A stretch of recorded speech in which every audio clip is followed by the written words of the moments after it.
got the kilobytes, just don't appear to have the actual stream for some reason. Oh, hello. Hello, there it is. Stream for some reason. Oh, hello. Hello, there it is. Okay, it's quite loud, isn't it? Quite loud. We're quite loud. Big face. Just the face.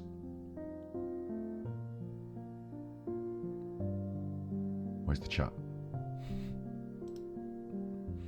Let's pop that. Pop out. Popped. You got popped. You get put over there on the old windows. There's the chat. So no, there's the chat. Not down there, down there. Look there.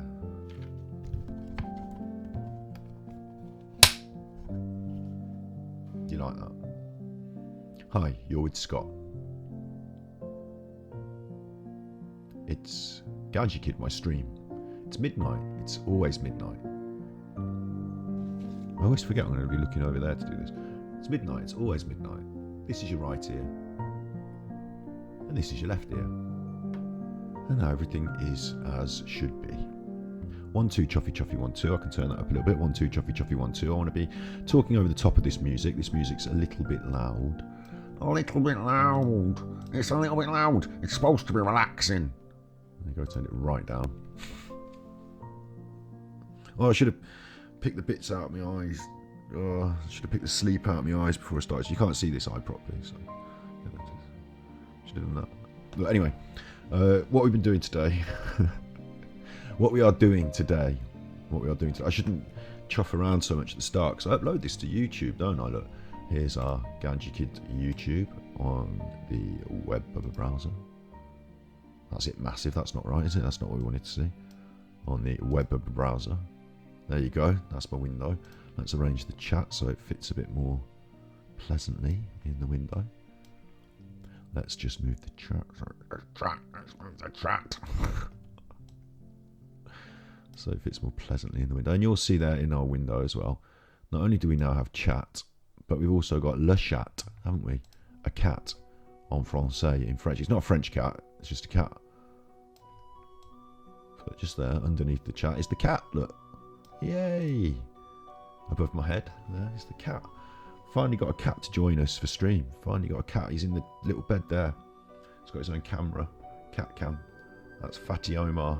Look at how big and fat he is. Look, he's like a big, great big... You know when you do... My sister calls him a loaf of bread. But this is like a bloomer loaf, isn't it? Like a big tiger bread. Like big old cat there in the bed. We've also got today, and you will be surprised, we've also got... Who's this? Who's this? A little doggy. That's a little doggy there. Little doggy. Look, you can see that. Oh, it's the chair that I'm sitting in. There's a little doggy. Well, you are the doggy, Marlo. You're the doggy.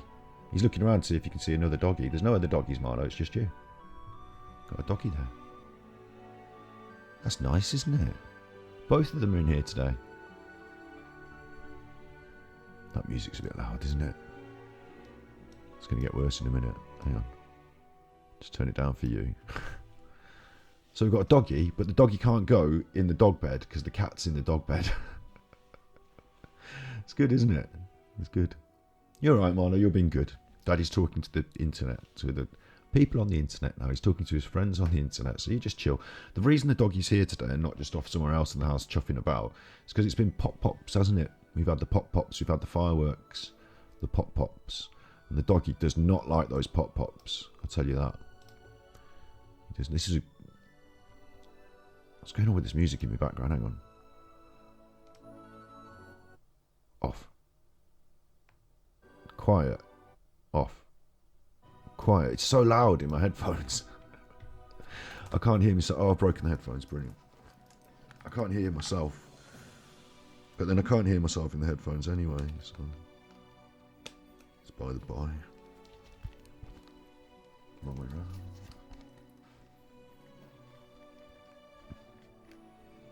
But it is a bit too overpowering, this legend. It might not be in your mix, but in my mix, in my headphones, it's way too overpowering.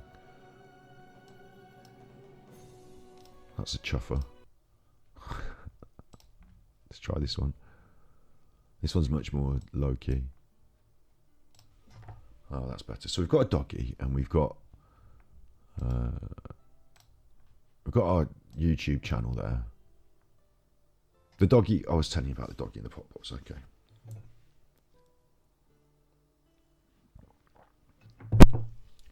So in England, we have what's called Bonfire Night or Guy Fawkes Night, where we celebrate the fact that a terrorist tried to blow up the King and the Houses of Parliament. I don't think we celebrate that fact. I think we celebrate the fact that we caught him and his plotters, the Gunpowder Plot it was called. A fellow called Guy Fawkes. And basically, long story short, him and some other fellas, they got a lot of gunpowder and they rolled it all in big barrels into the cellars underneath the Houses of Parliament. This wasn't recent, this was a while ago. I think it was 1600s. I should know exactly. In 1666, London burned like rotten sticks in the Great Fire of London. And that was the year after the Great Plague. 1665, 64 was the Great Plague. So it was sometime before or after then. So do you want me to find out on the internet? Because I've got the internet open right here for exactly this sort of purpose. I'll just put Gunpowder Plot. And it'll tell me. 1605, yeah, 1600, 1605. So in 1605, and you can have the web browser for this. Look, here's some pictures from 1605. These fellas. What are them fellas? Well, you don't know. Anyway, the plotters, and it was all recorded, it was all evidenced, wasn't it? The plotters, they wanted to blow up the Houses of Parliament and the King, assassinate the King. So they put all the gunpowder in, but they didn't manage to blow it up and do their bad plan. Oh, a little doggy there. My chair's in the way, but if I move my chair... Oh, I can move the cushion there. There you go. If I move, then I'll go out of frame, so... I'm not making him move. He was looking out the door, but we've had to close the door because there's a washing machine going off in the background. Anyway, look. So that's what's happened. They did that. It was way in the past. Way, way in the past. But now what we have is this. Whee! Every 5th of November in the UK, and the week before, and the week after, and the week of, and the nights leading up to, and the nights after. Every 5th of November we have Bonfire Night, and it's to commemorate the Gunpowder Plot. You can see there in that one, there's an effigy of Guido Fawkes being burned in the bonfire. That's the plan. You as kids, you would make a stuffed effigy of Guy, and then you'd trolley it around your local village in a wheelbarrow, showing penny for the... This is honestly true. We actually did this as kids. Penny for the Guy. The idea, it happened, it's way back since the 1600s, penny for the Guy. We've made an effigy and we're going to burn it on a bonfire. Can we have some monies, some pocket monies for sweeties? And people of the village would give you about 10p or whatever and go around collecting your pocket money. You get some sweeties, and then later on, we didn't do the building of the bonfire. That was out of our hands. These days, health and safety. But way back, who knows. But we had a local village bonfire. It was quite a big affair. A big old fire sorted out by a farmer in a field. Big pile of stuff. All of our kids, different guys, would be chuffed atop the bonfire. And we'd all get round and burn the chuffer down. And then big old... I'm talking about a big old fire. Like a big old fire. I had to have fence, to stay back a certain distance, and it would go huge fire, and then they do fireworks, and that'd be like, way the fireworks. I call them the pop-pops for the dog. He doesn't like them. See, look, he's perked up when I said the word, didn't he? Don't worry, Marlo, there's no pop-pops, you're all right. So we let off all these fireworks, and then there's I'm vegan now, but there's hot dogs, hot soup, that sort of business. Kids love it. You wear your wellies because you're in the fields. You have a sparkler. Hey. It's like a family occasion. Take your kids to a giant fire where we're burning effigies of a failed terrorist. And and you enjoy. I remember I've got quite vivid memories of Bonfire Night across the years, different ones. I think whatever thing you're doing, whoever you're with, marking the event with a giant fire seems to emblazon it in your memory. But as a kid, I remember one of the things I'd find so interesting about Bonfire Night. And when I was a kid, it would be in the village, but as I grew up, it would be in the town at the local rugby club, wherever there's like different places do Bonfire Night, and you pick your one and you go there with your mates. But what I remember as a kid, even as an adult, when you grow up and you're more about your drinking and you're having a party and the fireworks and messing about, but the thing I always remember the most is that the embers of the fire as it burned down, because it was such a big, big conflagration, like a big fire, big old fire. And as it burned down, people move away and they go and they do the drinking and the hot dogs and the fire. But I like to go and stand by that dying ember, that falling fire, watch as it collapses. And there'd always be some stuff, like you can see, like the ends of a guy or someone threw a deodorant can in. There'd always be some stuff that you'd like, what is that in the fire there? Like, but like shapes and metallic forms of things that have burned through. If someone had put an old sofa on, for example, it would burn through, all the springs would be left. And like, it'd just be this strange amalgamation of this stuff, this dying embers, still on fire, still vast and big and hot. I was just always fascinated by this concept of having this giant fire, gathering around it, then sort of leaving it once it's had its zenith, just leaving it. I'd quite enjoy the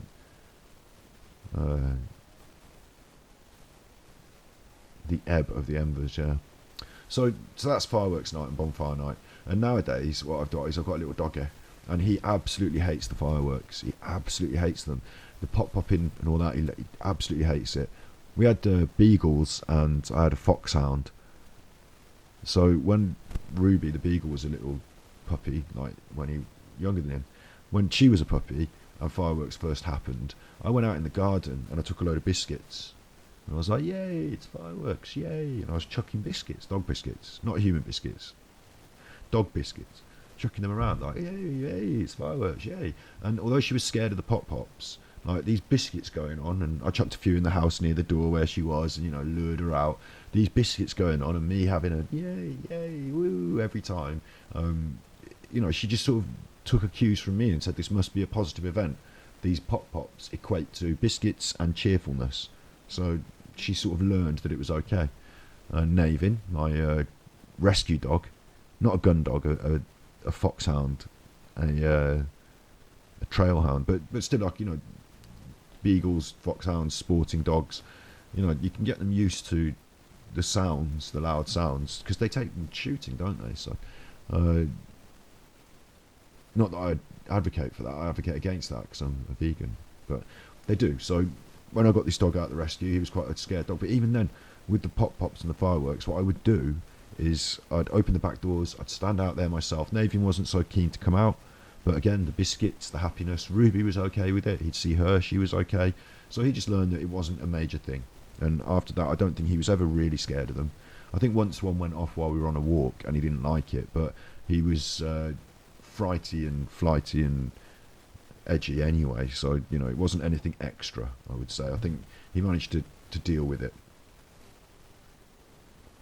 Marlowe down there, that little chuffer down there, with his little face buried in his paws there. Marlowe, I'm talking to you now, you good boy. You're a good boy. He's a good boy kissing his daddy. He's a good boy. Is he even in focus? That's better like that, isn't it? Yeah, he absolutely hates them. So the first year that it happened, he was a little puppy. I think actually it matters about when you get the puppy, doesn't it? Maybe he was a little bit younger than Ruby was when I first introduced him. I can't choose it. It happens 5th of November. So it rocked around. The pop-pop started happening. So I did the same thing as I'd done with the other two dogs. I went handfuls of dog biscuits and I opened the back doors like this, but it was just inconvenient timing.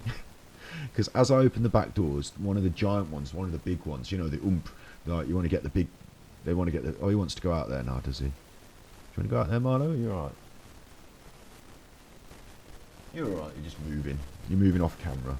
He doesn't like being talked about like he's a ninny, like he's hiding behind his daddy. Do you want to go out? I can open the door if you want to go out. You pop out there then, and I'll put the camera back on the cat. The cat's like, what's going on? I'm back to sleep. That's enough. That's all he needs to just check. Is it all alright? Because he's a street cat. He came from the streets. and we brought him into our house. So when he wakes up, he's always a bit like, "What was that?" But he's all right. He's not plugged into anything. That's just wires from streaming. So our doggy doesn't like the pop pops, and so I opened these doors, and it was bad timing. One of these big chuffers went off. Like a boom, not like a pop pop, but a boom. And as I opened the doors, it went off. It lit up the sky, and he was like nearly by my heel. He was like following his daddy with these biscuits. What's daddy doing? Because like there's some noises, and I'm not sure, and I'm quite scared. And as I opened the doors, he went boom, and I tried my hardest to be like, "Hey, biscuits, yay!" But he ran in the house. Like, he was not coming out. He ran in the house, like at the other end of the house, as close to the kitchen end as he could, just away. And then he was on his bum, and he was like cowering. So I've also been taught in the past not to, what's the word? Not to positively reinforce the behaviour that I don't want to see. So like the cowering and the worried, if I go and give him a biscuit for that, he's going to think, oh, I'm doing something good here maybe, so I don't want to reinforce that. But at the same time, I'm not I've learned more than when I first owned dogs, and my first dog that I had to do this stuff with was quite much more difficult, but I've learned more, and it's not just about this like cold, calm leader approach. It's okay to give him some warmth and support when he's worried. So I went over to say, like, it's okay, don't worry, Daddy's here. It was I closed the doors, and we're not going to do the pop pops. Okay, I get it, you're scared, and I probably scared you more because I opened the doors at the wrong time, and the big bang went off. And instead of building up to it and doing the biscuits, and because when people do their fireworks, it starts off with a few wee, and you think the fireworks are coming here, so you start up, but then later on it gets building up to the big bang, doesn't it? And then the big bang is like the finale. Well, this wasn't a finale big bang, this was just a big bang, but he hadn't had any chance to build up to it. That was his first, exposure. So, but when I went over to him, he was sitting. He'd actually pooped. He was that scared. He'd pooped himself. He'd actually pooped. He was on the floor, and he squashed it onto himself, and he was scared and shivered. So we were straight up and in the bath. So instead of, like, while the pop-pops are going off now, he's getting bathed, it's warm, it's nice, his daddy's with him, he's okay, like, he's scared, he's a ninny, but he's, then after that, he's getting dried, and he's, in the house, and, like, we got through that first one, but I think it left us a mental scar on him, because I can't, for the life of me, and he will not entertain these pop-pops. He's shivering and he's ninnified. He's scared of these fireworks. Some dogs are, that's fine. I've had dogs that aren't, that's okay. This one is. I'm not going to sort of...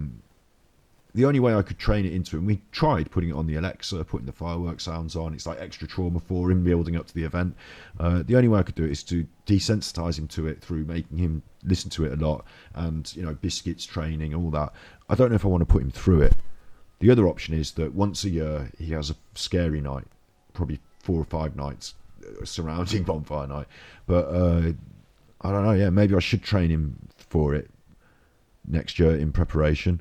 Our neighbours give their dog a little tablet that makes him calm and sleepy. For a lot of people do that with the animals. I think that might be an option as well. But ultimately, he's had a Bonfire Night again.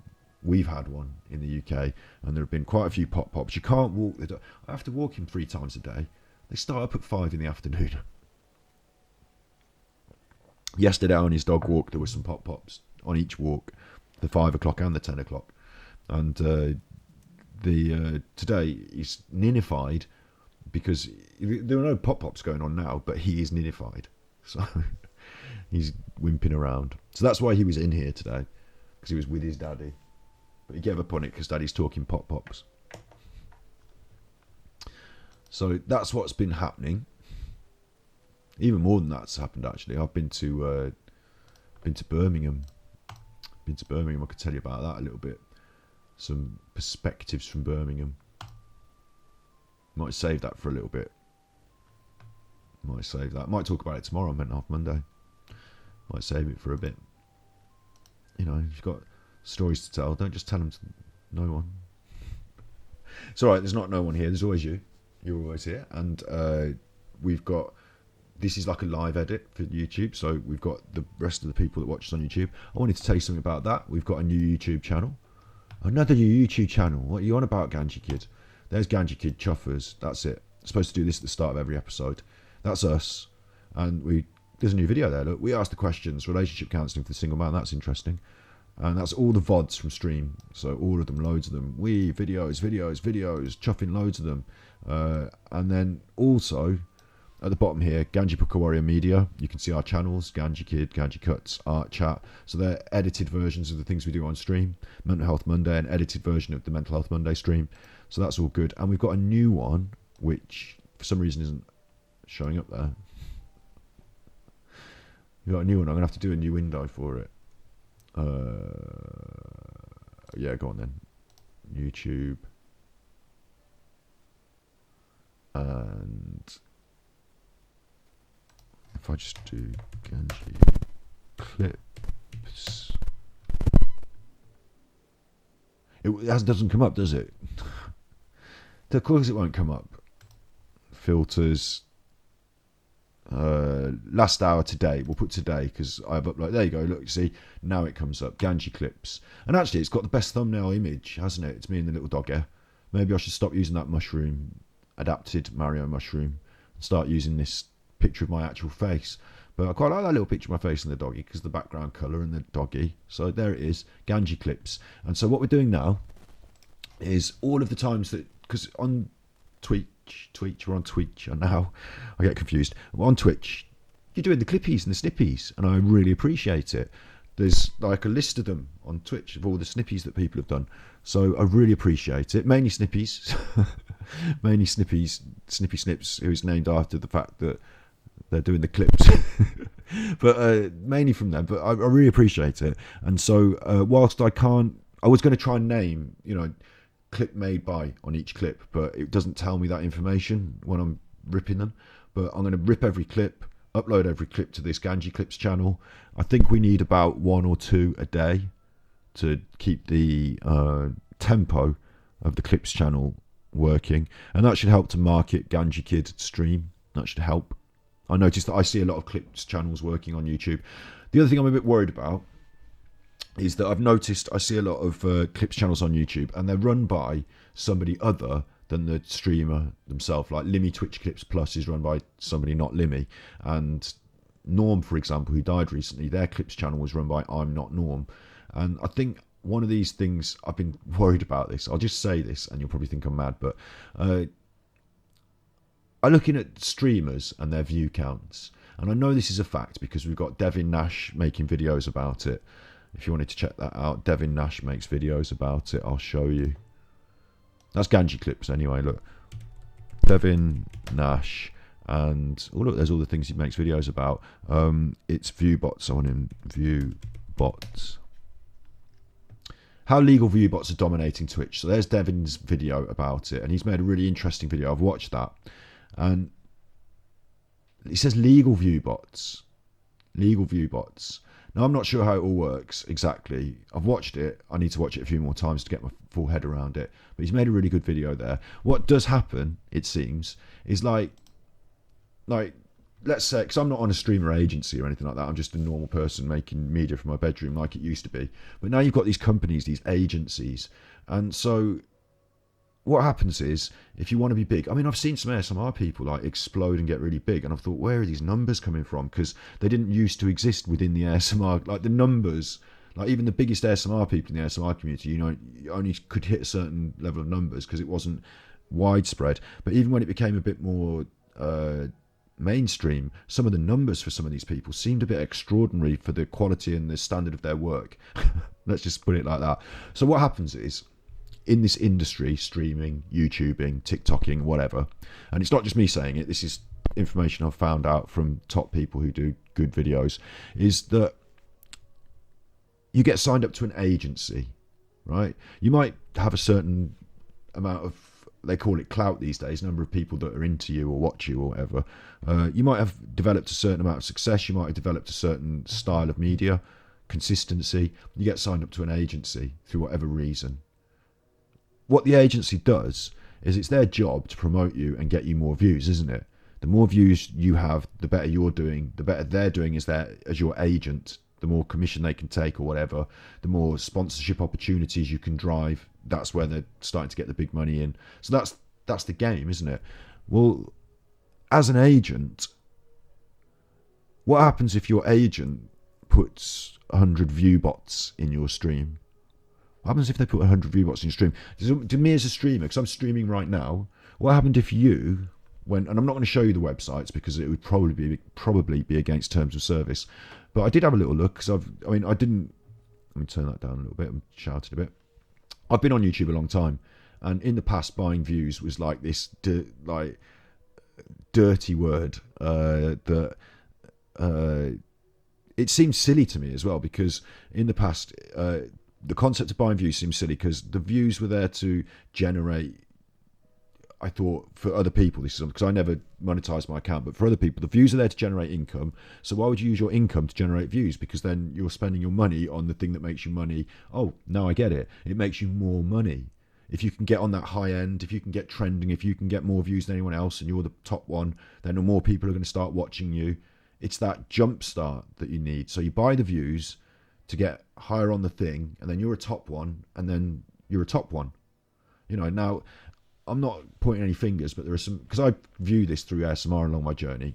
So there are some ASMR artists out there that I don't think their work's very good, but they seem to got really big and really popular, didn't they? In the same time as other people whose work was really good that we've been watching for years, just sort of, plateaued. It wasn't just the mainstream explosion, it was something else. And what a lot of these have in common is they're on agencies, and they work together on streamer agencies. They do cross-promotional things and whatever. It's the agencies who were paying for this growth, who were driving, because they don't have to spend a lot of money. If you look into it and you search for Twitch view bots on YouTube, whatever, you find out that it's comparatively quite cheap. Like, you can actually get thousands of view bots for hundreds of dollars, right? So now you're saying, because when you go to Twitch, this is what Devin Nash was explaining to people, and I will show you this. Let's just go to Twitch. This is me on Twitch, so I don't want to do that, do I? I want to go to Twitch, thanks. The way it works. If you go to Twitch and you pick any game or whatever, just chatting, that's what we're doing today. You're not going to see me at the top of just chatting because I don't have. It's recommended for me at the moment. You see, it's starting to do recommended. This is a new thing, the recommended. But high to low is what we normally look at, isn't it? You normally go high to low. Now this guy's got 23,000 viewers, so he's at the top there. This guy's got 20,000 viewers. He's up high up there. I don't know what's going on there. TikTok in 20,000, 19,500. You're not going to come up at the top unless you've got hundreds of thousands of viewers. So you scroll down, you're lost. Like me, what we're doing now is lost at the bottom of this. No one's ever going to find it. No one's ever going to browse to it. It's just lost. So you need a certain level of viewers before you can start to appear, even on the first page. Even on the first page, right? So then you pick someone, the top one, let's have a look.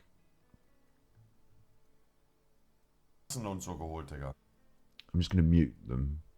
What we should see if someone's got lots and lots of viewers is this chat, and you can see it here. Look, the chat's moving really quick, and that's because there's lots of people, and they're all typing things at the same time. That's how chat moves, isn't it? It moves quick. You can put it on slow mode, but not my chat, obviously. My chat's.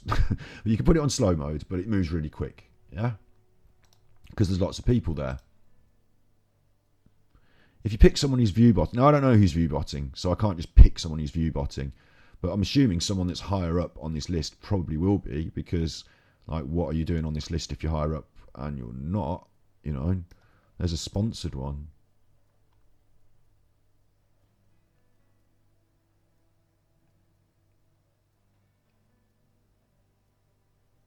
It's moving quite quick, isn't it? They got 6,036. It makes me wonder. It's such a clean number, isn't it? The first 6,000, then you got like a randomly 36. Makes me feel like you might just have bought 6,000 just to be up there, and then the 36 are chatting. See, it's not going that fast, is it? This one, you've got 6,000 people in chat there. How can that not be flying by? And then the other thing that you start seeing is you'll start seeing the same spammy sort of. Oh, it is moving now. Look, it is moving a bit more. So maybe this one isn't a. Maybe there's not bots in here. I don't know. This isn't. That was Devin Nash. Is what Devin Nash was saying. That's his.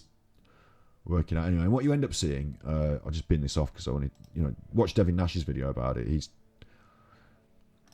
there's chuffing adverts. He's the one that's talking about it with all the knowledge. So what basically is happening is that your agency will pay to get you view botted.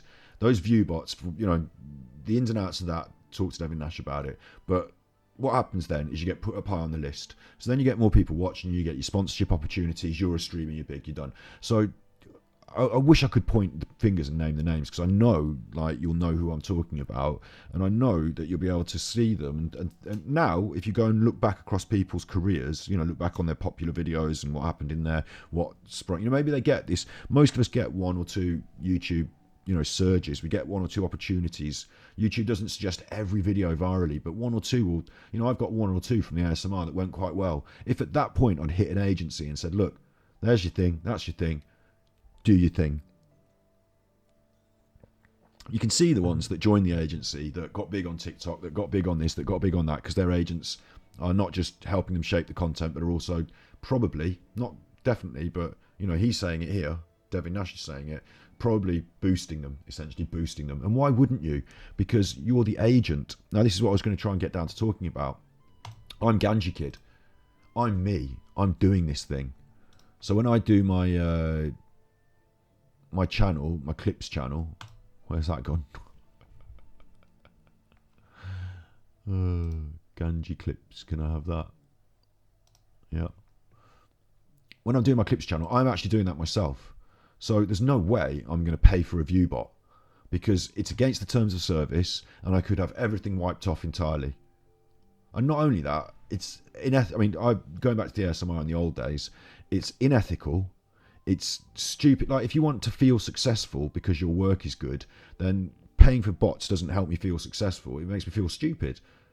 I was against it on principle. Now I realise that if I'd done that in the early days and not got caught, I could have become this bigger thing, and then this other stuff. Then you stop the view bots, don't you? And you just are the bigger thing. Or maybe you still need a certain few to keep you boosted. Whatever. I don't know what it is, but I realised that it would have been the path to it's how YouTube works, isn't it? It's how Twitch works. It's how social media works. So being on there as a platform and hoping for that organic growth, that does happen for some people, that organic growth. It does happen for some people. But now the sands have shifted, and if you want instant success, you can pay for it, pay to win. So I now realise different things. I'm not going to ethically ever view bot. I'm not ethically ever going to pay for sub, pay for view. I never did, and I never will, because it just makes me feel a bit, you know what I'm like. But what I do realise, going back to this clips channel now, so having set that as a context, people are view botting. There's a lot of it going on Twitch. It puts you up high up on the thing. There's a lot of it going on YouTube. It gets you trending on the algorithm. And once you've hit those, the aim of your agent is to put you in that position of being trendy, because then the young'uns lap it up, and then you're away. So then you actually do become trendy. Then you start to getting an audience, and it, you know what I'm saying? Yeah. So that's the context. So I've noticed that a lot of the clips channels are not run by the person who runs their actual media, and I've always thought that's really stupid and weird, isn't it? Why would Limmy does it, for example, and I'm not criticising Limmy. I don't know if Limmy's view botting or anything. I'm probably saying he's not. Probably not. He doesn't need to, because he's more popular as he steps into it. But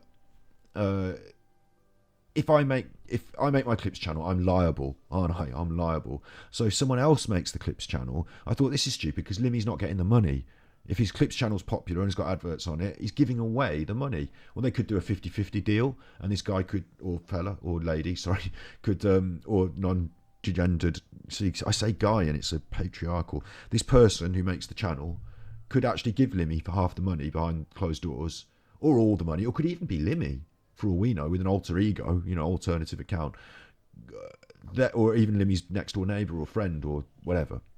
They could, in theory, still hand over the Limmy, still be part of Limmy's enterprises, still hand over the money and be part of Limmy's enterprise, but be liable for the clips channel separately.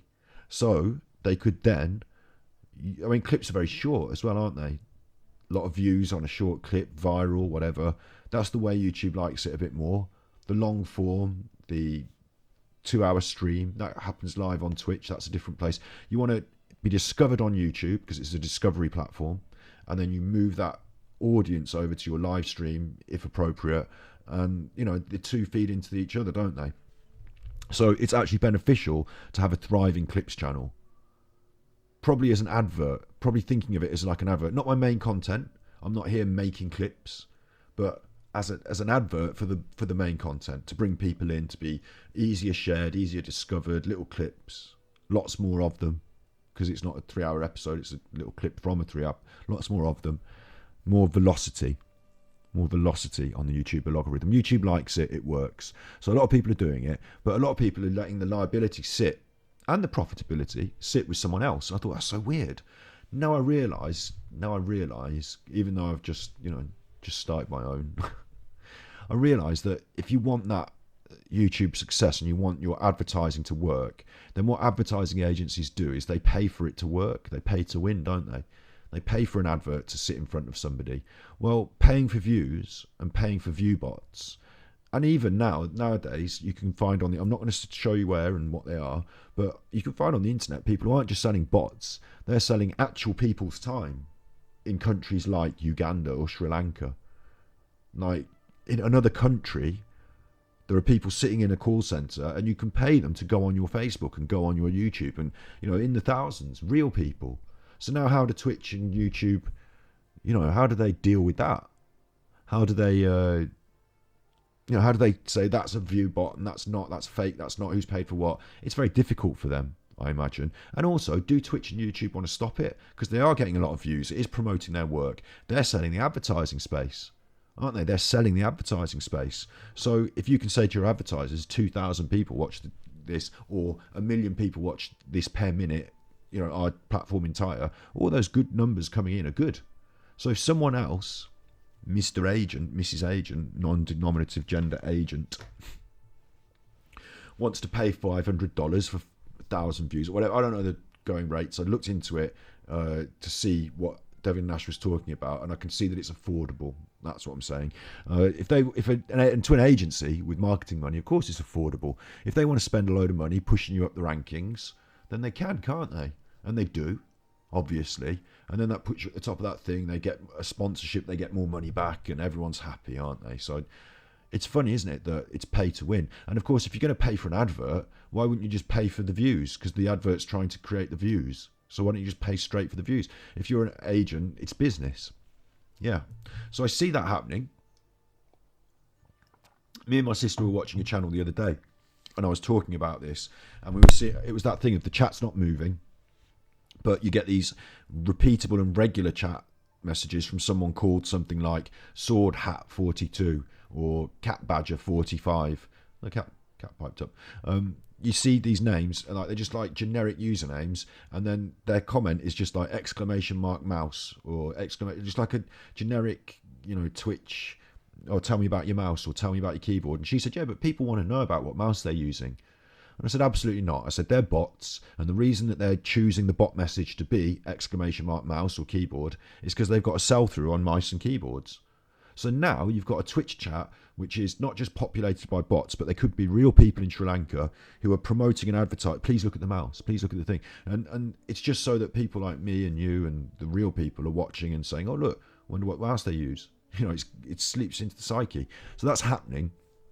And that's why I think the Clips channels are run by not the person who's running it. Maybe the person who's running it doesn't have the time to make the clips, and maybe they just want to give 50-50 to somebody else to do it. I can dig that. I can see that.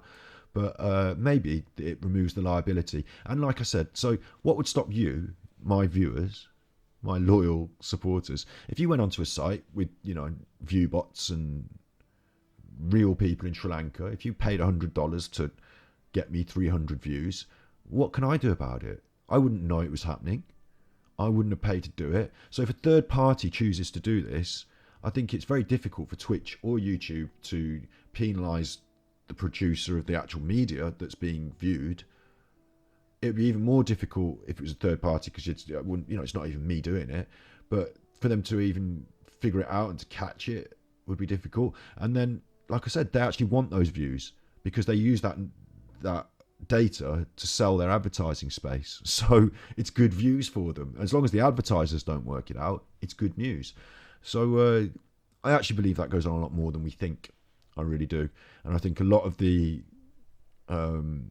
overnight successes, or the, you know, you look at these people who, ASMR is a really good example, because you've got some people in that community who produce really good quality work and have done over a long period of time. Not talking about myself here, because I, you know, petered out, but people who are consistent. And then when the doors opened to the mass market, when it was popularized on every article under the sun, it wasn't the people you expected who became the meteoric risers, was it? It's strange that, because even though they've got that back catalogue of great work and they're capable and consistent, somebody else just rose from nowhere and is the big one. And that is because that person that rose from nowhere had the backing of like an agent, because these agencies suddenly said, oh look, ASMR is an area where we could exploit. Before, they, like, if you went to a streamer agency or whatever in the old days and said, I'm an ASMR artist, they would think twice. They'd, you know, scratch their beards like I'm doing, I don't know, because even the ladies, I don't know, they wouldn't be sure it was going to be making money. You know, there's certainly some views for certain people, so a certain elite might have got some help, but generally you wouldn't have been welcomed in. But then after they saw that it was an exploitable market, when it started to boom, then they didn't wait for the people to come to them. They went out to people and said, let's get some ASMR artists on our books. And they didn't have to be the best one of this or that. They just needed to be consistent, marketable, and not only that, but pliable and naive, and, you know, to lack that ethical basis that most ASMR artists came from. To lack that ethical basis, so that they wouldn't care as much about their audience as they would about themselves.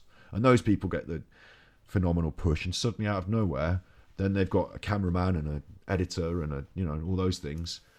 Suddenly out of nowhere, they're a phenomenal success. I mean, they might want to be maybe representative of a certain market, a certain like large market that didn't have someone representing them in that sphere. You know, maybe you would, as an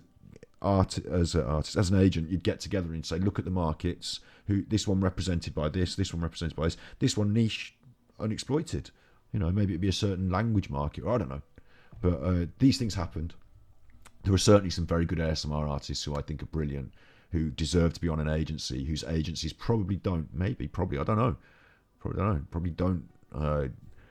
give them that extra boost by paying for other people to watch them. But I don't know. So that's my little thing. That's my little take on. We've got a clips channel now. I'm not going to be paying for it to be boosted. I'm not going to. I'm running it. So I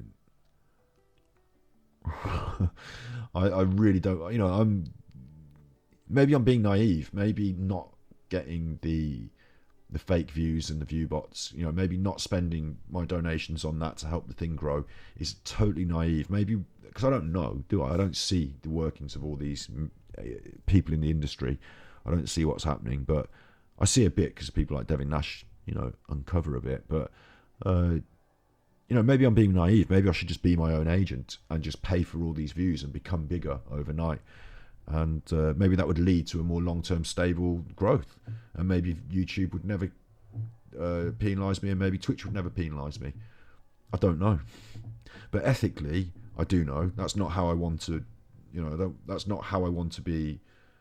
For me, it would undermine my own confidence in myself and my own journey as a producer. You know, I want to get good at making content, and then for people to enjoy it and keep coming back, not just to buy it. So it wouldn't satisfy me to buy that success, and I would find it unethical as well, and you know I would. So that's where we're at with that. Ganji Clips channel, it exists. I've chuffed on about it for ages. Why is he chuffing on about that for ages? It's just interesting, isn't it? Just interesting. Got the relaxing music. But what we're supposed to be doing today, you can see from the title, is it's USA versus UK Ganji Reacts. So I've told you a bit about Bonfire Night. I'm going to show you some more stuff from the UK, and I'm going to watch a bit of stuff from the USA. This is the Queen's hats. We might get onto that later. This is Flashback. It's a rave. We're definitely going to get onto that. This is my watch later list. I've saved a couple of things in my watch later list that I thought I could react to. I'm not a reactor. Just thought I'd like to look and try it. Elizabeth, New Jersey hoods. I watch a bit of Charlie Boy 313. He drives around American hoods. So an Englishman can react to the American hoods. And then in kind of contrast, I was going to show you what Fred Dibner looks like climbing up a church steeple. We do kind of have hoods in the UK as well, but I could contrast them with our UK hoods maybe. Maybe I could. Just a couple of videos there that might be, fun for UK versus USA reacts there. Vietnam War. Ooh. That's the plan. And I wanted to take you to Flashback, which is a rave that I was at. And if we carry on long enough, we've got the Queen's hats.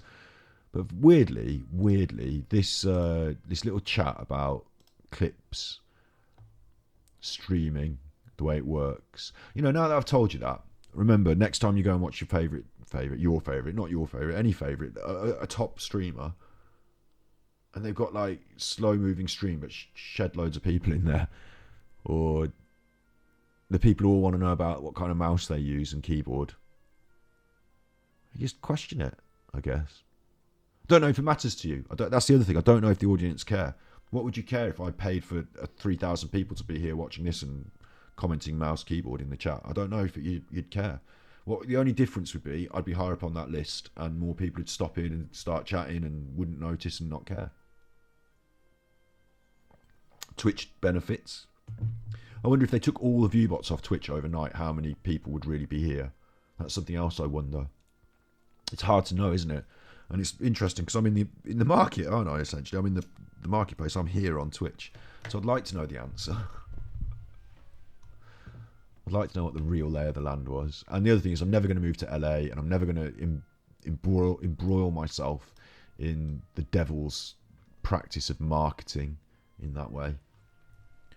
Convincing people psychologically, tricking them with clever techniques to try and coerce them into me being rich and them not having as much money. Yeah, no, Jeremy Clarkson, no. So it's not for me. I'm going to do it our way, and we're just going to do it. So let's kick off with Flashback. Let's turn off the relaxing music, and I'm going to turn off my face for 1 second while I'm just naughty. So let's A7S, that's me. Let's turn off the face. You still got the cat there. You still got the cat there. I need to explain what Flashback is as well.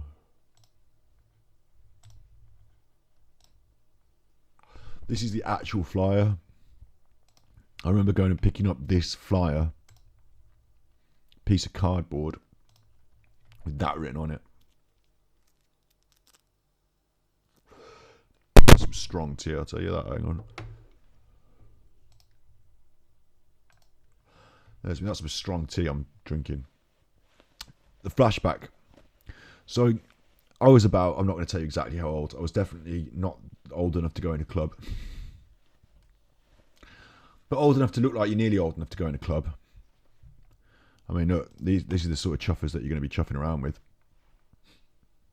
Because that face he's got is going. We'll show you some actual video of this in a minute.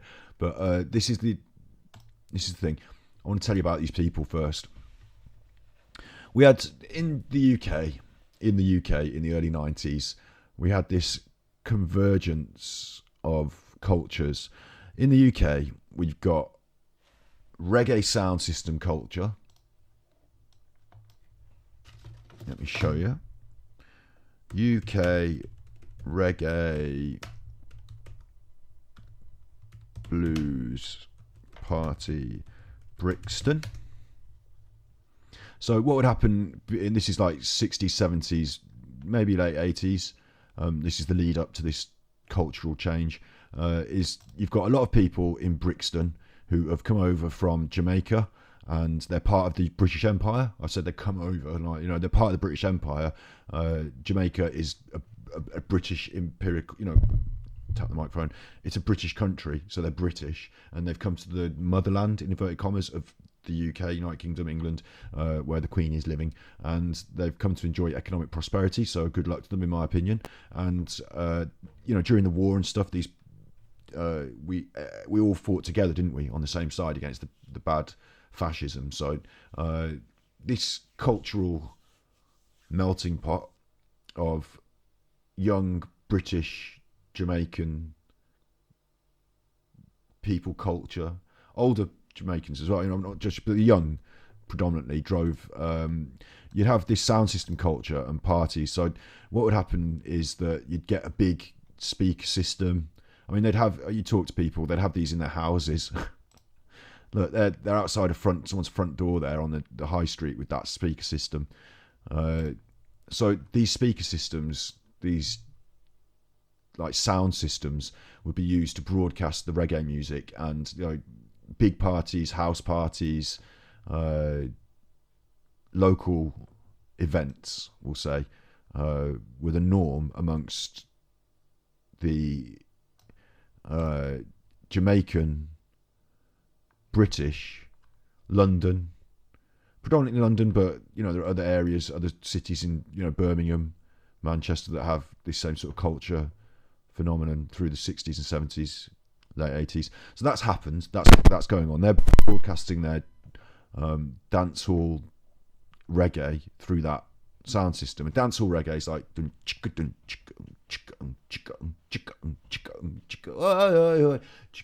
you know, like singing and dancing with this reggae beat of, you know, the reggae beat, that offbeat thing going. Drums are involved. There's drum lines in the music. The records themselves are being played on vinyls, and the mixing of the time would have been basically to, you know, start one record, stop the other. Most of these records had a little at the start or something like that, which you could drop, literally, you know, drop, and then the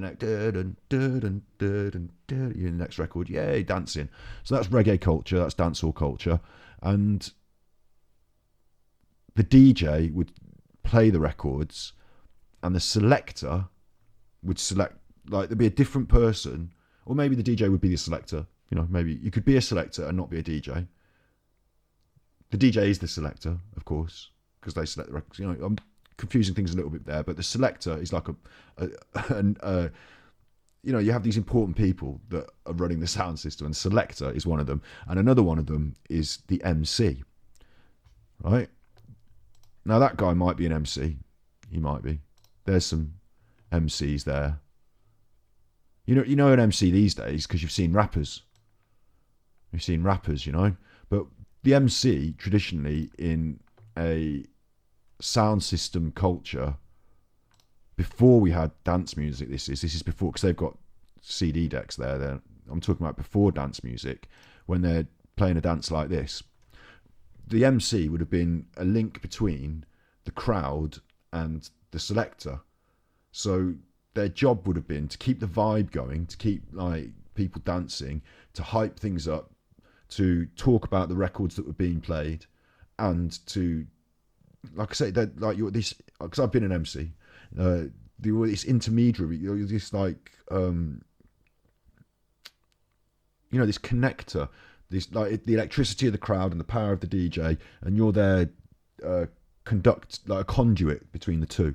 And so it fell into this style and pattern of talking on the mic and being melodic while you talk, and you know, people like Sean Paul, the Jamaican style of MC these days. There's a lot of this dance hall. It would okay. An example I can give you is like when they call out the dance moves. Like, do you remember that song, "Upon the River, upon the bank, upon the river, upon the bank"? That's a dance move, like upon the river, upon the bank, and like there's like a move that goes with it. So the MC calls that dance move, and the people in the dance start doing it. Yeah, and then like they might really like this record, so they'd say, "Can we have this record on again? I like this record." So the selector is being called out by the audience. The MC can say to the selector, "Hey, selector, I'm doing this. I'm holding my microphone." I haven't got one in that. I don't need to hold the microphone. The MC says to the selector, "Can you rewind that record? Rewind, my selector. Rewind." And these are where these, you know, terms come from. So then the DJ stops it and starts it again, pulls it, rewinds it. It's like, this is where it came from. So MCing started out as that link between the two, calling dance moves, doing a little bit of melodic singing, a little bit of stuff. Might be shouting out a few people, might be shouting out the name of the DJ, the place you are, being that intermediary between the energy of the dance floor and the power of the DJ, being that intermediary. Often, if you wanted to talk to a DJ, you could, can I have my record on? But they've got the headphones and they're selecting it. You could talk to the MC. They're right there. So that's what I believe about that. So that was going on in the UK. That was going on. Look, sound system culture. That was going on. It was predominantly black, urban, Brixton, London, Birmingham, Manchester, Liverpool. I don't have to name all the cities in the UK. Black, urban, and literally brought over from Jamaica. And I think maybe, you've got to accept as well that racist culture, integration, being a first generation, a second generation of a people that were suffering the injustices of social policy and opinion at the time, having your own thing that you did yourself, that you can't be, you can put these parties on in houses with your big sound systems, and you don't need to go to the club that's being run by the establishment that won't let you in and treat you as a criminal. You know what I'm saying? Your thing. So that's where that's come from. In the 80s, so now you've got, because of this, you've got turntables, you've got DJing and radio DJing existed, putting on records on the radio existed. But now you've got actual people in communities, using turntables, playing on records in communities, being their own DJs. So that is the birth of what then goes on to become scratch culture in America. They literally invented it by messing with the records in reggae sound system, put that record on again, scratch culture. And then you've got something slightly different, which is European dance music and specifically British dance music that happened. It was acid house. So it's just going to show you. You had this house music, which was American, I think, initially. Chicago house it was. Electronic music, the birth of EDM. It started out with, It started out with these machines. So electronic dance music was a product of the ability for the technology to produce sounds and for people to get their hands on machines. So initially it was like these giant computer machines that turned into more user friendly, like who's going to be, that's a Moog, that's a Moog. Now we recognize the name Moog, like Moog organ, but that's a Moog. You're not going to be messing on that. That's not the Chemical Brothers, is it? But if you want to see a Moog, now you'd recognize something like that. So these things came into existence through the late 70s, early 80s. They literally began existing. People started making them. And it went from sort of trippy... there's lots... The problem is we're talking about music like this, is there's lots of influences from lots of different places. So any of us could bring in something else, and I could be wrong and right about all these things. But this ability to create these sounds seeped in through hippie... Like you'd start off with like the Beatles and psychedelia and but it seeped into the ability. It's basically, fundamentally what happened is people started making trancey, repetitive beat music with these sort of things. And it became, I think Chicago house was Chicago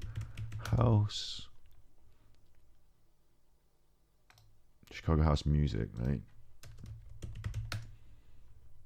Yep, again, Chicago house was like early days. So you've gone from a disco setup. So people are out in clubs, they're dancing, it's a disco. You've had the 70s, the 60s, you've got disco. Disco records are on vinyls, you've got sound system cultures, you've got clubs, okay? So disco records are on vinyl, they evolve from this disco sound into an electronic music that is named house. I believe it's called house because there's 4 beats to the bar, and the house has got 4 walls, like a box. 1, 2, 3, 4. Do, do, do, do. Like records like I Feel Love by Donna Summer and stuff. Like you evolve this music, and it comes out of places like Chicago. Like, again, a very, I don't want to be, I'm not as educated on racial dynamics in America, but a very ethnically, just straight talk, shouldn't I? More black people at these clubs, look. Maybe I'm wrong. Maybe, it wasn't driven by black culture, but certainly disco. That's where we're at with that. So they're developing. I don't know what I've done now. History of house music. That's a good one. We'll look at it. Fuck it. It's originated from a Chicago club called The Warehouse. Oh, right. Well, there you go. Clubbers to The Warehouse were primarily black, you see. I was right. They came to dance to music played by the resident DJ Frankie Knuckles. Of course, Frankie Knuckles. Frankie began the house trend by splicing together different records when he found the records that he had weren't enough to satisfy his audience. He would use a tape and a knife to accomplish this. Bloody hell. Wow. So it's about extending the record into a form that you can dance to for a longer period of time. And we understand that now. You've got your radio mix and your dance mix. Your dance mix has a longer do at the start and at the end so that you can mix in the next record with it, and it's stretched out a bit more. Yeah, absolutely. Frankie Knuckles started house music in Chicago, so that happened. So now you've got sound system culture in homes, house music in clubs, decks and records being... the record players themselves, the mixing equipment being more available, being more widely used. Then you get this explosion of, I don't know which came first, acid house. I think acid must have come first. Acid house in the UK.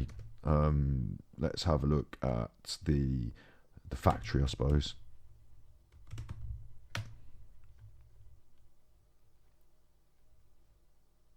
Isn't it called the factory? The club? FA, isn't it FA? Oh, it's the Hacienda, isn't it? Sorry, yeah, of course. FA C51, the Hacienda.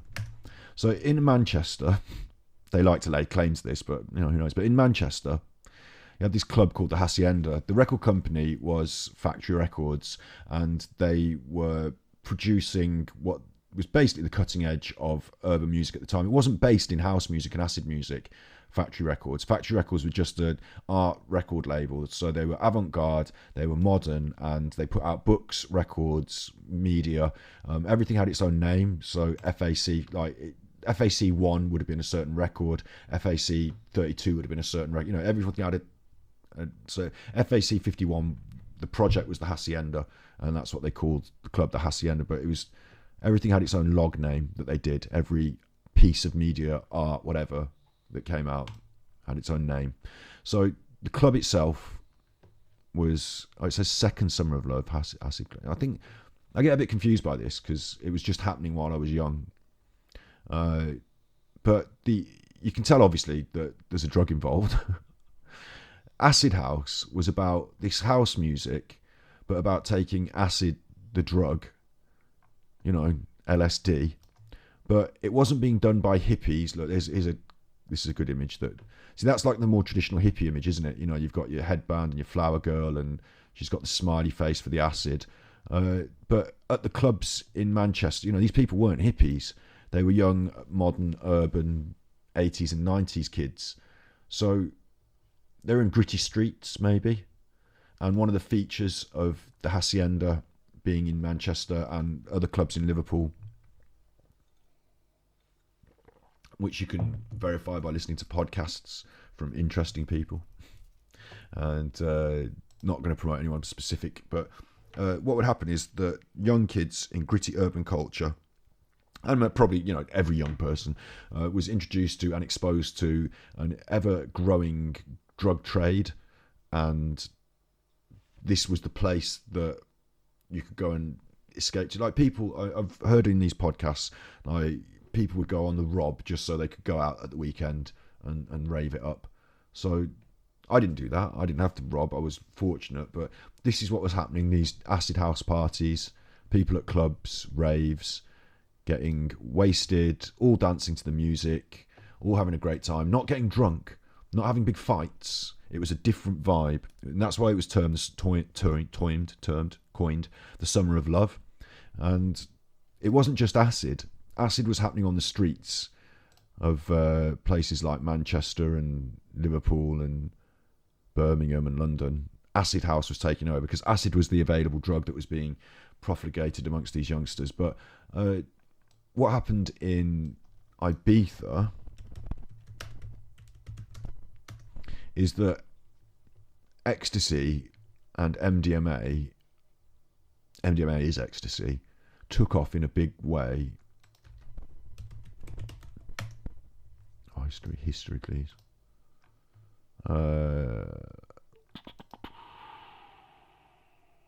How MDMA reached the UK in 1988, Mixed Mag.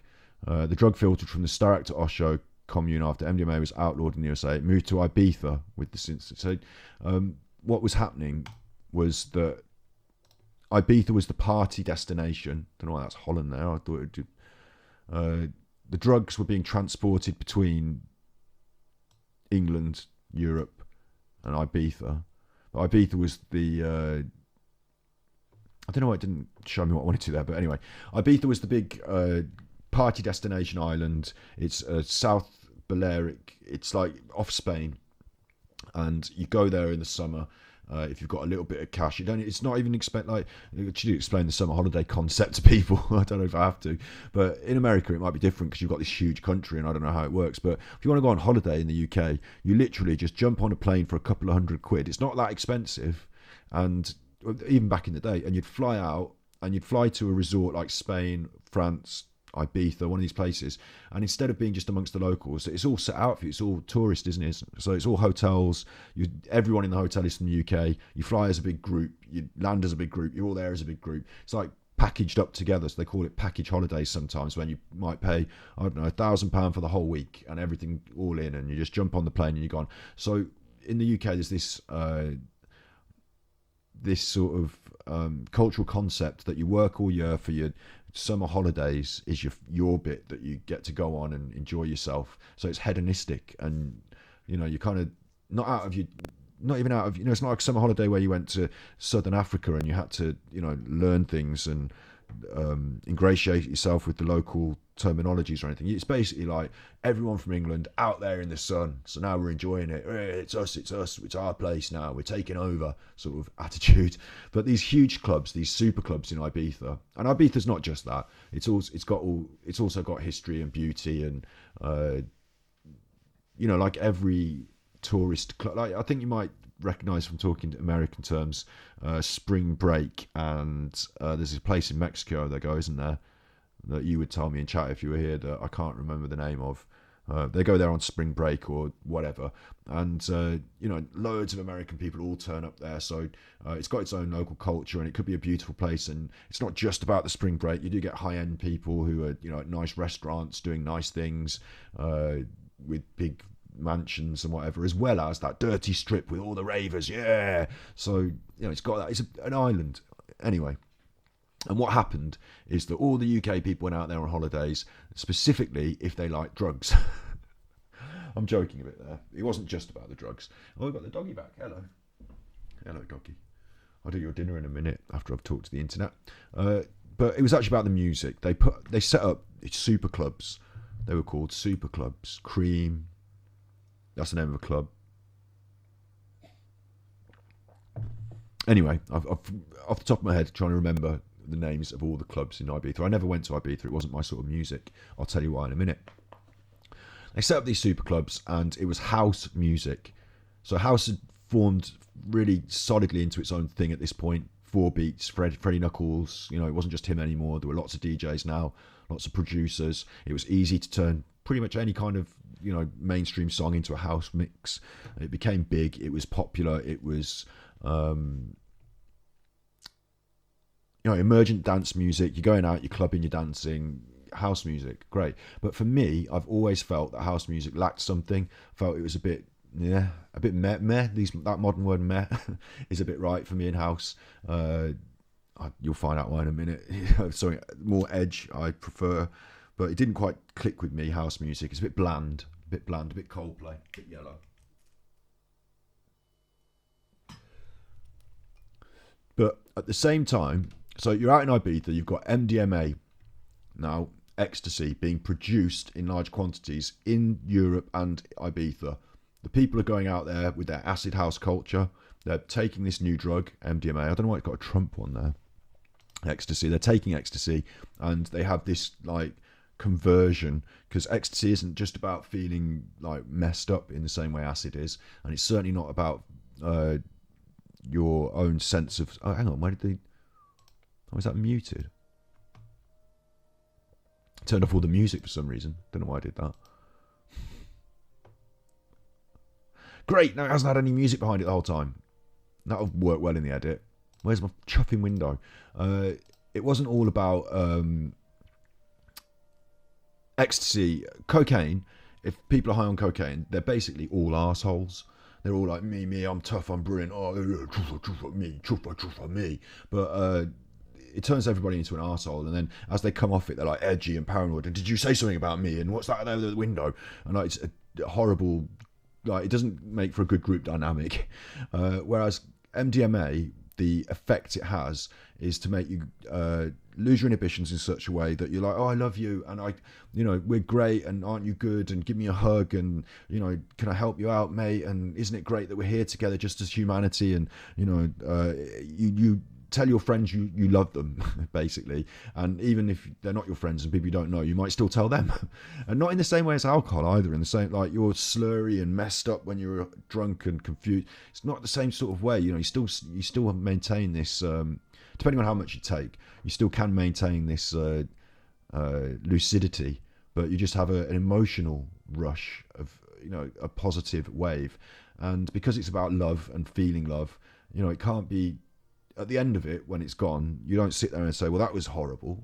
I can't believe I got, when you wake up after it, because I don't do this anymore, I don't drink, but if you wake up after a big night drinking, there's always that, oh, what did I do? And you can't quite remember, and you'd think, did I really? That sort of thing. You might get that if you get too fucked on MDMA, you might get that regret. But the first time, because I'm talking about the way the world changed when they discovered it, is this difference between a drug just making you feel fucked up and messed up and high, and actually making you feel this connection with people, and this like in the same way as the hippies and the acid and the mushrooms and the weed vibe, but in a much more strong and intangible but real sense, this sense of togetherness. So it made people feel something special. So they took that back to the UK. So now you've got drug culture that's heavily wrapped up in dance music. Like, it wouldn't exist without it. Drug culture then, drugs were before dance music, and drugs are separate to dance music as well. And there are people that take drugs and don't care about what music they're listening to. But there are a lot of people that went to these events because they do care about the music and the atmosphere. This is their culture, and the drugs are part of that. They're become part of that tapestry, not the only. It's hard, because if you're using drugs, then it can become about the drugs and not the music, and it's hard for the people individually. But this is the big story we're talking about. So you've got that happening. So in the UK, let's go back to sound system culture. In the UK, and in Jamaica, of course, that one's got palm trees, so that's from Jamaica. You've got these sound systems. You've got these communities playing their dub reggae. I didn't get onto dub reggae. Dub reggae is where, if you get a speaker and a microphone, you can hear the echo, and it's like, oh, that's bad.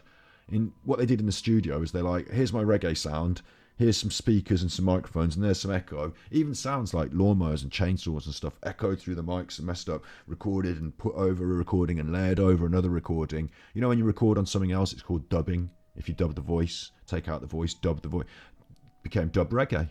That's a whole thing. I'm not going to go too deep into it, but that's a whole thing. So you've got these sound systems playing their version of like dance hall and dub music. You've got the turntables. You've got the dance culture, the acid house. You've got the emergent house music, the positive vibe of the drug culture coming through that. The dangerous dark edge of drug culture as well. You've got the people that, not pointing any fingers and not being racially insensitive here, because we're talking about reggae and culture, but you've got people selling drugs on the mean streets of Birmingham, Liverpool, Manchester, hard drugs, bad drugs. You've got that edge of things as well. You've got gangster culture, therefore, because the people that are controlling that drug trade are gangsters. And in that mix begins a slightly more edgy, but again, I'm going to say this, the early rave days of jungle and rave music, the early rave days were not edgy, badman edgy, although they do use a lot of samples from Jamaican culture that use literally that terminology, badman, you know, literally that terminology. And a lot of dub reggae record samples are put into this early form of jungle, what we now call old school rave music in the UK. It was created by people who had the access now to the studio equipment, the access to the records, the decks, who were going to their own sound system parties, who had an MC, who were tired of the old traditional Jamaican music that their parents listened to, who were making their own fresh music, who were listening to the dance music, who were having that influence, who were using those machines, and they come up with rave music. So the first wave of rave music, this reggae, that thing, that reggae vibe, that offbeat, was underpinning the first wave of rave music. It was different from house music. House music, doom, doom, doom, doom. Jungle, doom, doom, see, it's that rave reggae.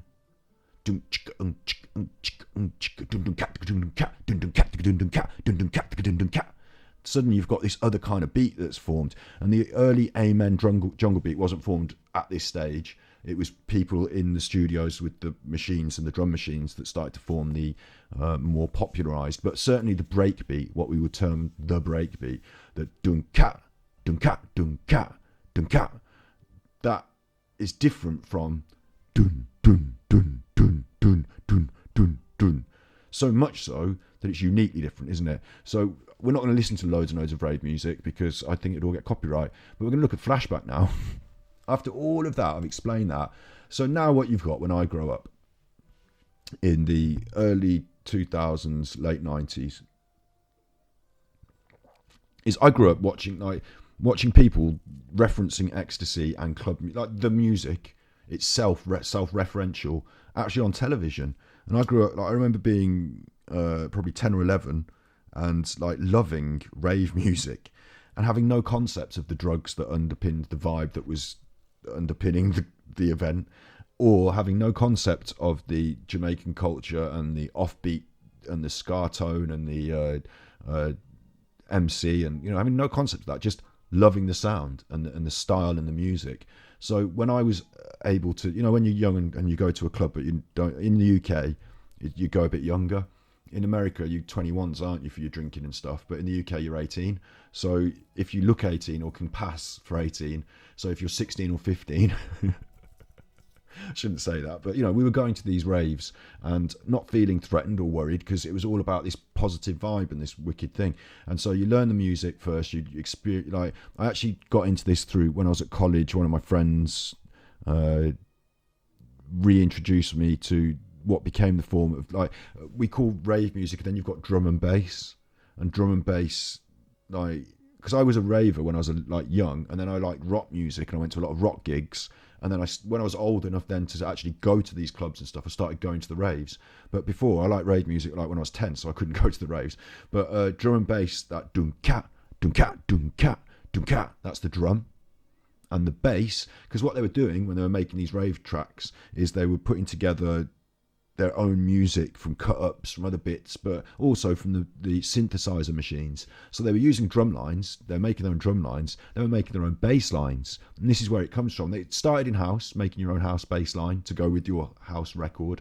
But, it, you know, bass lines didn't start in-house, did they? They started in other forms of music, of course. But, you know, dance music on a vinyl, you know, actual dance music bass lines, the synthesizers that created them, that was a huge part of reggae music and of the emergent jungle music, the rave music, what we now call old school, the house music, but also what became drum and bass was just that purest thing. It's that dun cat, dun cat, dun cat, dun cat. You've got your drum.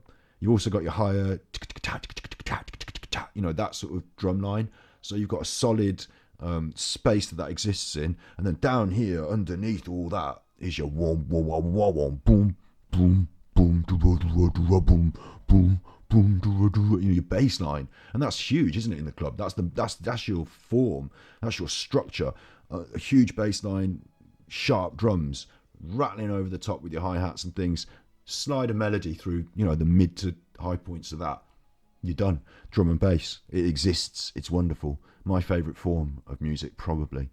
But yeah, so I was introduced to that at this sort of age. As it developed from rave music. Rave music was now termed old school music. Drum and bass was what we were really listening to. But we were going to the old school raves because we loved that music. We've been listening to it for sort of 10 years.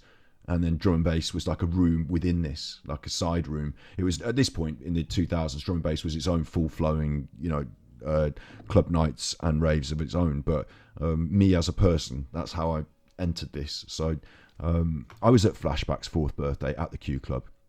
I saw this flyer. This is what I wanted to show you anyway, wasn't it? Flashback 4th birthday flyer.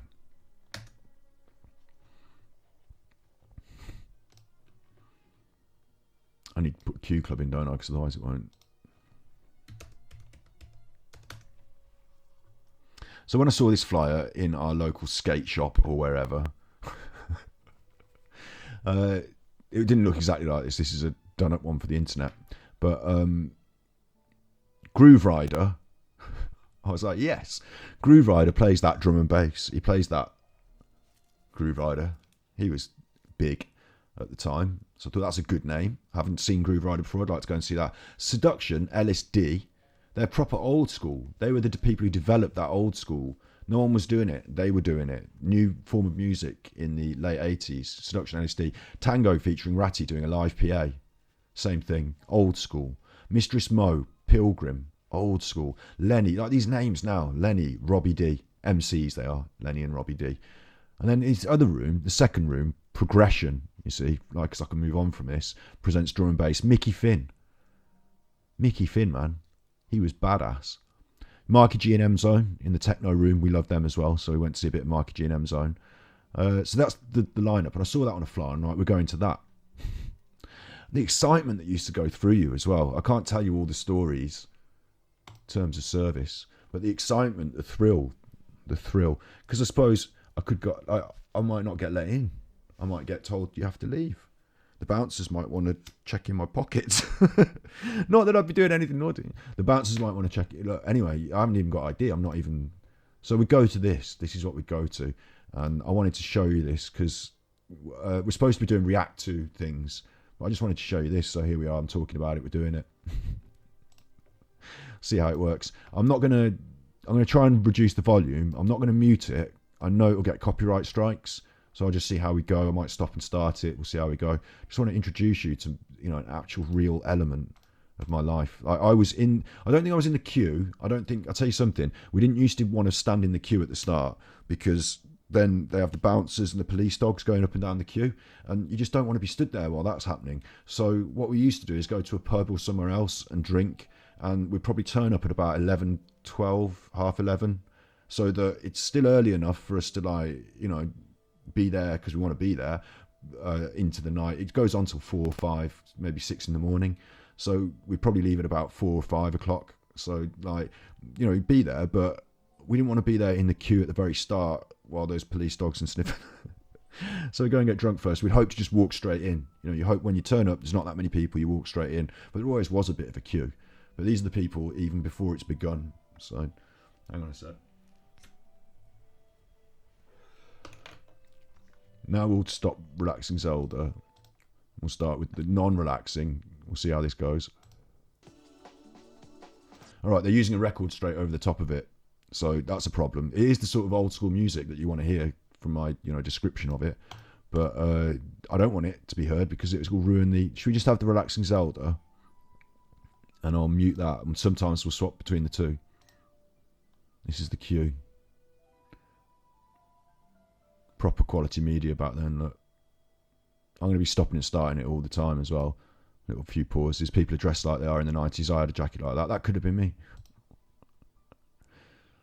And they all are. Look, this is another thing you might notice. Actually, it was the 90s. Well, the millennium, wasn't it now? It was the millennium. But you might notice people aren't really that dressed up. Like, most of them are in tracksuits. You might notice this. There'll be quite a few people wearing funny hats and stuff. But really, you're going to, like, you can dress up a bit like in a boiler suit, but you're going to a rave. So what you want to do is, you're going to be sweating a lot. You're going to want one of these jackets for the walk home. But really, it's sports clothes and just dressing down a bit.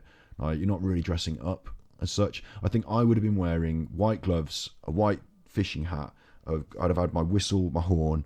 You'll need your whistle and your horn, and probably baggy trousers, cargo combat trousers, pair of trainers, t-shirt. And it's the Q Club. I want to tell you about the famous Q Club in Birmingham. So the Q Club used to be, I think it was a church, or no, it was a cinema or something. I think an old cinema. Basically, when you're in there, at the back of it, it's got this big window. It's like an auditorium. So the DJ goes down at the front. It's got this huge seating auditorium thing. It's mad. It's an incredible venue for a club. The Q Club. Look at them. Look, they're all quite happy, aren't they? The old flashback. That's what we were like. I'll tell you what I didn't like doing. I didn't like swearing in photos. Do you know what? I'm going to go through this. At some point, we're going to see someone I actually know. Is that someone I know? Definitely going to see someone I actually know in a minute, and then it's going to be surprising to me. But was that me there? It's not me. See, the thing is, that looks a little bit like me, doesn't it? And that's going to happen because wearing a cap, Adidas top, that could have been me. That's not me. But it could have been. Do you know what I mean? Like, I'm there at the club. But I've missed the people that I wanted to pause on anyway. Q Club was a fantastic environment. When you walk in, you're greeted by this change in atmosphere, the sound of the music, there's a huge flight of stairs, and you end up the stairs, and as you ascend the stairs, the big doors lead into the main room, and it's just like, yeah, look at them all. Kickers jumper, kickers. Oh, and back then you could smoke indoors as well. It's funny, isn't it? Now I'm looking back at this, nobody is that dressed up. They're all very nondescript and they all just want to blend in. I think I recognise him from my local town. You don't know these days, do you? You don't know. Let's get in the club. There won't be much going on at the start, you see, because this is video 1 of 6. So should we have a little bit of music?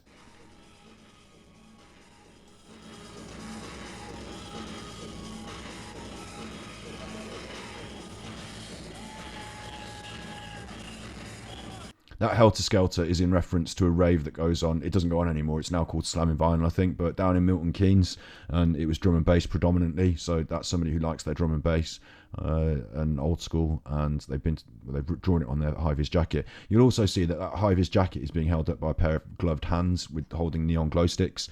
This is rave culture.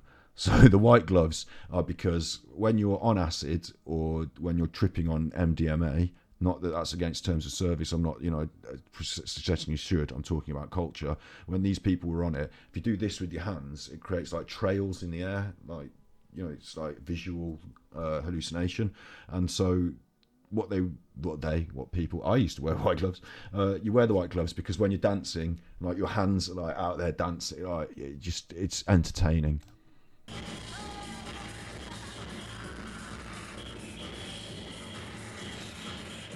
It's a bit of a stomping beat there. Oh, we're going to get some interviews. This is going to be interesting. Let's see some interviews from Flashback. This will be fun. Before it starts as well, I want. Hopefully this will happen. When the music stops, it's imperative that the people in the club make some noise. And it's not just that the MC asks them to make noise. It's like you feel it, because if you, not that I would or know anything about this, but the people in the club know all about this, is if you're coming up off the drugs and the music's pumping and you're like, yeah, it's a kind of primal thing that these people are engaging in. So this is culture. This is Flashback. It's only just getting started.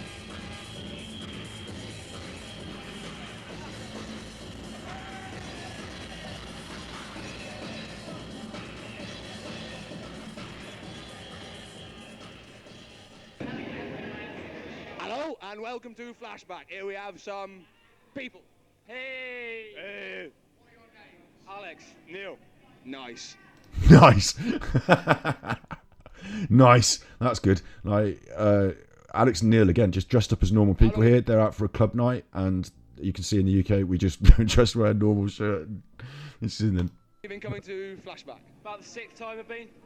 Yeah, same with me, mate. Quality. Bloody love it. Great place to come, mate. What makes it so good? The main room, the atmosphere, so many people in here. It's a brilliant night. Brilliant night. The interview quality will degrade as the night goes on, I can guarantee it.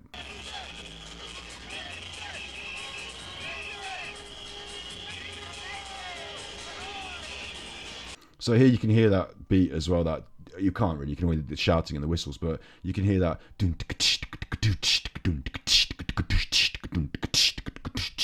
and that's old school. It's come from, like we talked about, it's come from the reggae sound system culture.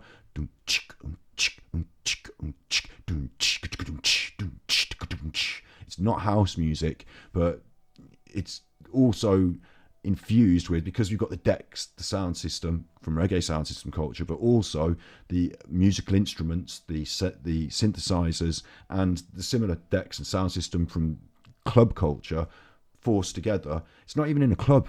The Q Club was, like I said, of course it's a club, but it wasn't. It's a repurposed venue, so it wasn't originally a club. And the original rave music was happening. I forgot to mention this. The original rave music and raves at the time in the 80s, due to legal loopholes and things, you could literally just take everyone out to the fields, set up your own rave in the countryside, everyone would go and have a big party, and as long as you had a lawyer on site to deal with the police, you could sort of get around it because of trespass laws and stuff, and the police didn't really have the powers to do anything about it. So you had these huge, they called them illegal raves. They weren't illegal, they became illegal because they made them illegal, but you had these huge private, well, they're called free parties out in the countrysides, where people would just get a flyer, a phone number, the word would go round and everyone would go down there. And because that was pushed out from the free party scene into actual venues, it started becoming warehouse parties and repurposed venues for clubs, but not in the traditional sense of a club. And you'll see that here at Flashback.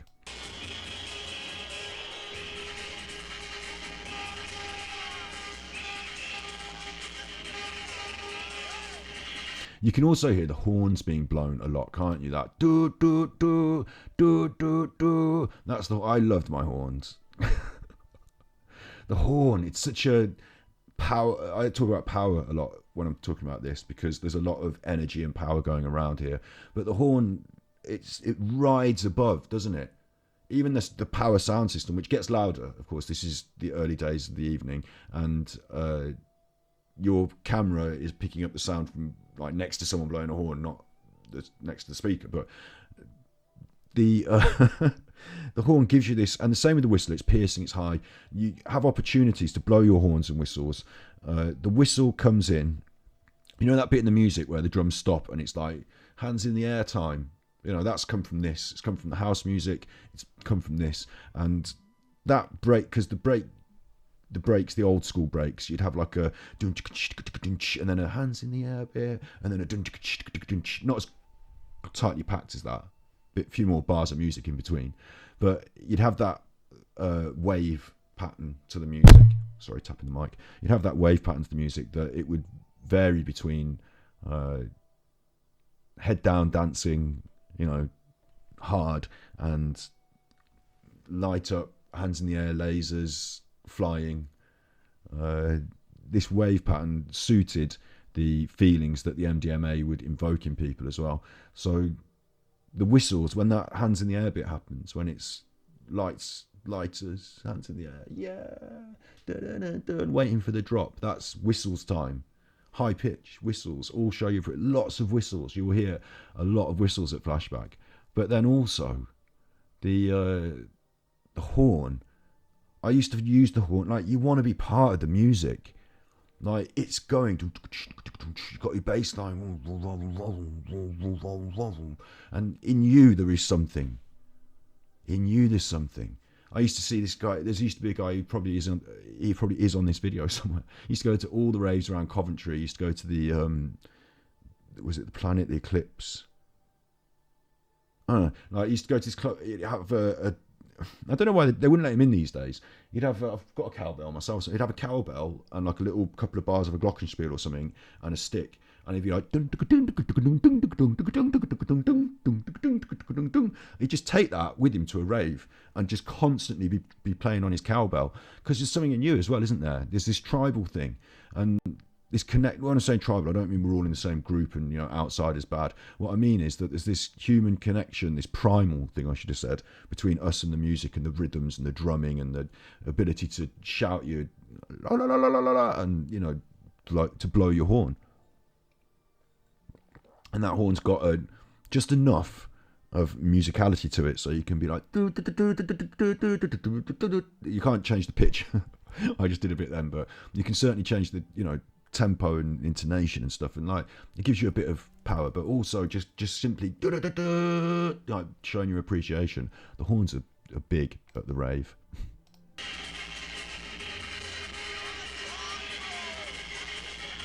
You might have heard someone shout the word hardcore. That was what we used to call this music as well, hardcore. Or there's another form of hardcore called Gabba Hardcore, which is a faster, more like house music, but with a more aggressive, fast beat, called Gabba Hardcore. A bit like trance.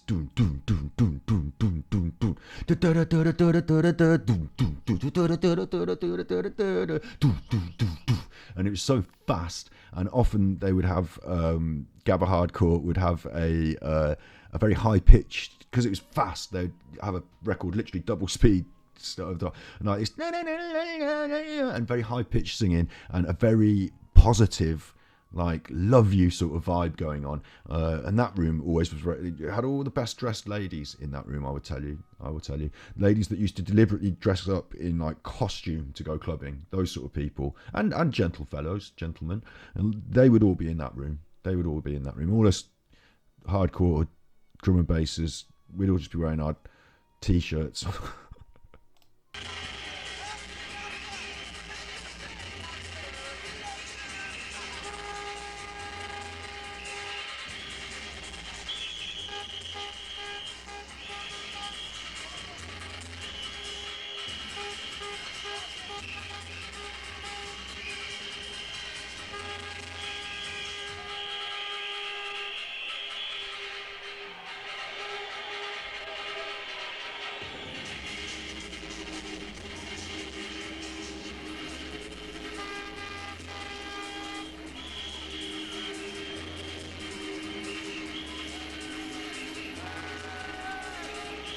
I bet that just sounds like an absolute mess to you, doesn't it? But to me, that sounds like heaven. You notice the difference as well, though, in like the club style of just, this is the early, you know, we're going to look at a few of these as 1 of 6, but like the club style of what I'm trying to say it contrasts with is the Ibiza house and the, what I would call a more mainstream behavior, is to go out, have a few drinks, go to a club, do some dancing, have a few drinks, you know, whatever. Like this has got its own, like this fellow is dressed in a high-vis jacket, he's wearing a whistle around his neck, and you know, he's quite off his box, and like it's got its own vibe and culture about it, hasn't it? It's different, it's unique. And it permeated, it became like festival culture, dance festival culture, you know, it became more widespread. But these days, I don't think you get into many, you know, uptown venues wearing your high-vis jacket, your little white hat, your gloves, got a dummy in your mouth. I might be wrong. There are still, like I said, there's still a lot of this sort of culture in clubs. Absolutely. Yeah, I might be wrong there. I don't know, maybe you just totally get in. Where's number 2 of 6? We'll have this.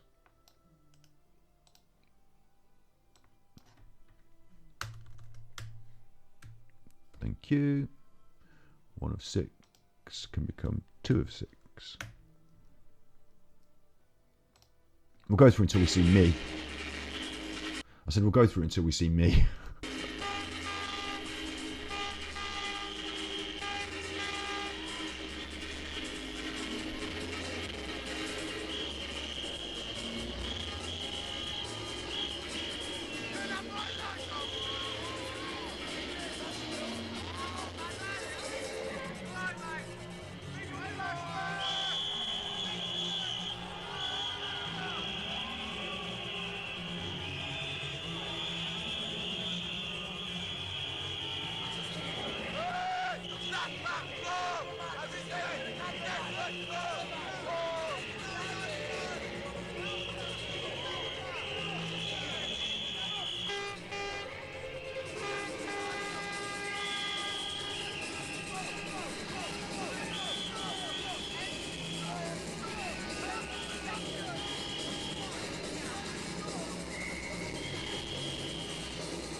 So they're enjoying themselves. So their interview here. As the night goes on, the interviews get progressively more strange. So, hello and welcome. What is your name? James, Where have you come from tonight, mate? Gloucester. Oh, another Gloucester one. Combine harvesters and all that. Have you got your own tractor? Have I? No, not at the moment. look at, you can see James here from Gloucester. He's absolutely dripping with sweat. He's just worn a white shirt. He's got his thing around, his whistle around his neck, and he's absolutely dripping with sweat through already. It's only 2 hours into the rave. I sold it. How much did you get for that then? It's the petrol crisis, you see. I got about £2.50 because it was a bit of an old bag. I sold mine. I only got 3 magic beans.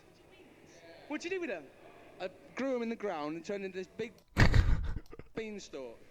And I climbed up the beanstalk and I just fell off the top, really. Shit, man, you should get me some of those beans because then I won't have to hoe my whole field. He wants beans. What they're referring to there is ecstasy tablets. The people call them beans. And far be it for me to assume that this fellow... Like about Flashback. It's a party fucking place, do you know what I mean? And it's back to the old school, which I like. Fucking And everybody is up for it. Yes. Hello! How you doing, mate? You right? I'm fine. They're actually from Birmingham, these two. The first one was from Gloucester. These two are actually from Birmingham. You can tell by the accent. Right, mate, I'm fine. And you see this fellow on the left. He's already feeling the effects of his intoxication for the evening. Didn't you come to Flashback often? Every time, and you know I do. Why is that then? When Jimmy just do it bad. I thought you said it was just because you got a guest list at everyone. You could blag your way in. Wow, that as well.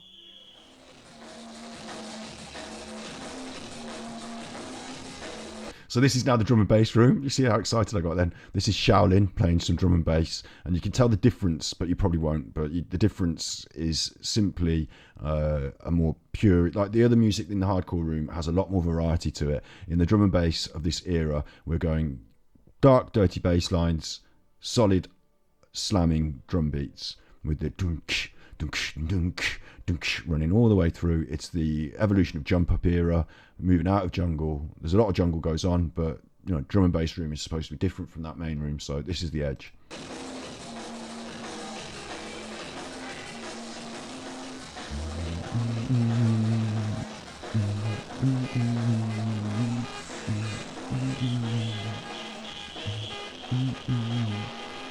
See how that guy was using his horn as like an instrument? He's part of that. In the drum and bass, you don't have such a melodic force through the middle. You got the high is in the middle portion, but the bass line's down here and the hi-hats are up here and the is cutting through the middle. So that's where your horn sits. That's where the melody sits, and you can be that.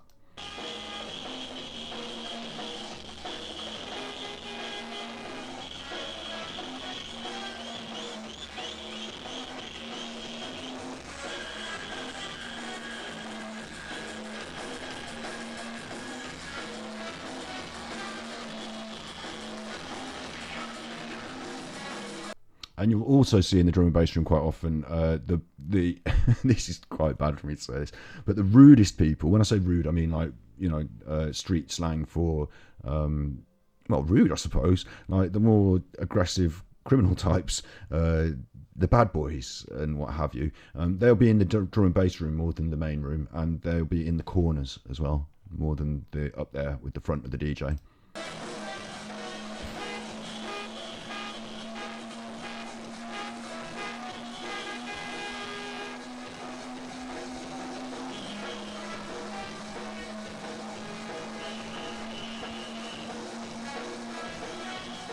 So what's happening now is the DJ's mixing, and it's quite important to note, like a huge part of this whole scene is the ability to continually string the records together. As we saw way back, Frankie Knuckles, the reason he invented house music by cutting up tapes was to create this longevity of music, so you didn't have to stop and start a new record. It's continual.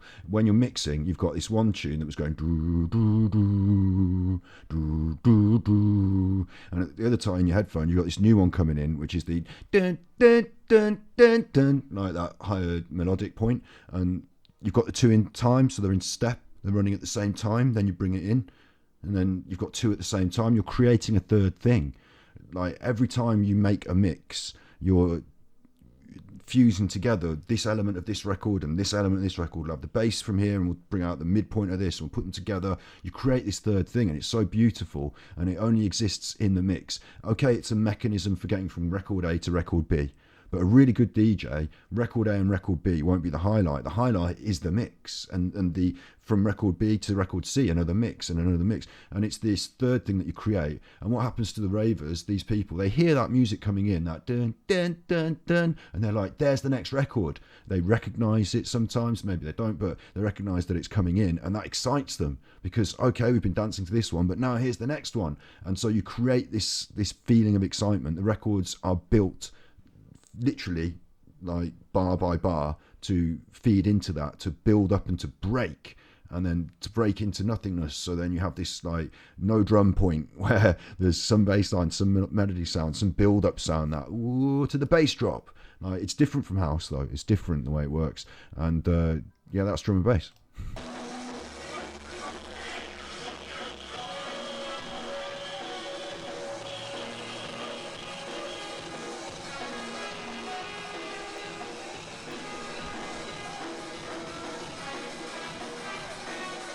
So that trumpet is the new record.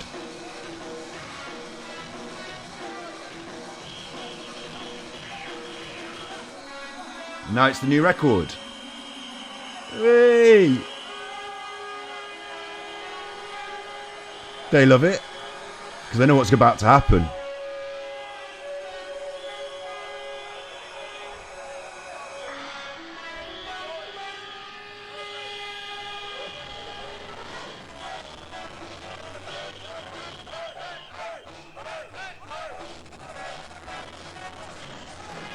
And now he's stopped it. That's your rewind. And you rewind it for a certain reason, right? You should do, really, theoretically. You should rewind it if you get enough of a reaction from the crowd. You shouldn't just rewind every record anyway. It should be enough of a reaction from the crowd that really appreciated that new record coming in to rewind it. So now what you can do is you can, first of all, the rewind itself is like, oh my God, it's all stopped. Like here's a random break in the chain. I'm going to lose my battery power in a minute. I have to put the new battery in. When it happens, it happens. There's a random break in the chain. You're like jolted out of your flow, and you're alerted to the DJ's presence and what he's doing. And then he drops that record again. You're like, yes, I was enjoying that. Thank you very much. But you now know that you're going to get that build up and that breakdown again, and that this time, hopefully, the experienced DJ will be bringing in another record as well.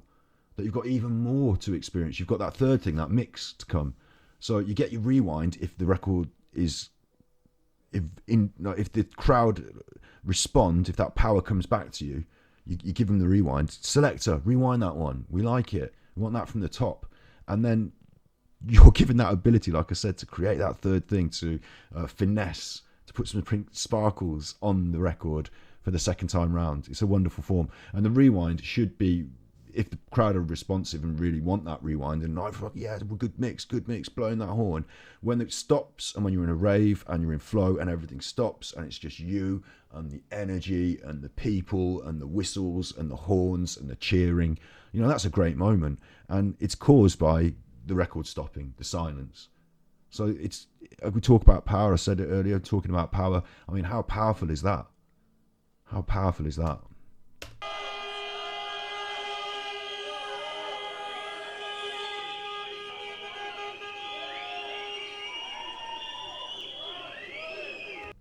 So let's move on to, this is Shaolin Drum and Bass. There's another interview. Was that my friend Rob then? I'm going to see these faces all the way through this. And I'm going to think that looks like so-and-so because we were all there. So let's have another interview. These are earlier. Remember, this is 2 of 6. So these people are still early into the club. They're not.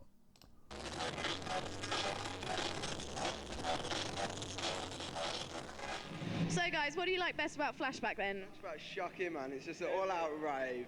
Everyone's having a good time. It's wicked. It's just everyone on a good vibe together. Best night in Birmingham by a long, long way. How long have you been coming? Me, about a year and a half now. I went to the one before the last third birthday, and then I come to this one. It's shocking. Enjoying it so far? Definitely, very much. For me, it's just the atmosphere and Birmingham crew all representing in one place, having a good time, yeah. I take it you're locals then? Take it your locals then. Oh, you listen to his voice, you chuffer. Everything he said had been about Birmingham. I'm from Birmingham. He's fucking done the voice at you for ages. Also worth noting that this is Birmingham crew flashback, yes, but the whole rave culture, because people were used to travelling, like not extended. Hang on, just a second. We're going to have a battery situation, so I might as well do it now while we're having a situation. Watch out, Marlo. Right, stay there if you want. Daddy's just going to do this. He's got the camera. He's just doing the battery. The battery's changed. New battery. Close that up. Turn it off. Turn it on again. That should just work. It might take a little second, but it should just work. And when it does, you'll be amazed that it did. And if not, I will make it work with a manual process. Down here, so it charges. That's the battery change. See, it worked. See? There you go. Yeah, this is Birmingham crew. It's happening in Birmingham, and it's a rave. The whole concept of rave culture, as I said earlier, was that I didn't say it early enough. Should have said it earlier. But the you'd get you'd live in Manchester, for example, and someone would say it's happening at X venue. So you'd all get in your cars and you'd all travel down like maybe 2 hours on the motorway to so and so, and it'd be off the side of some motorway somewhere. These early raves, these free parties. So the Manchester crew would turn up, and the Birmingham crew would go to a rave maybe in Portsmouth or Plymouth or London or whatever.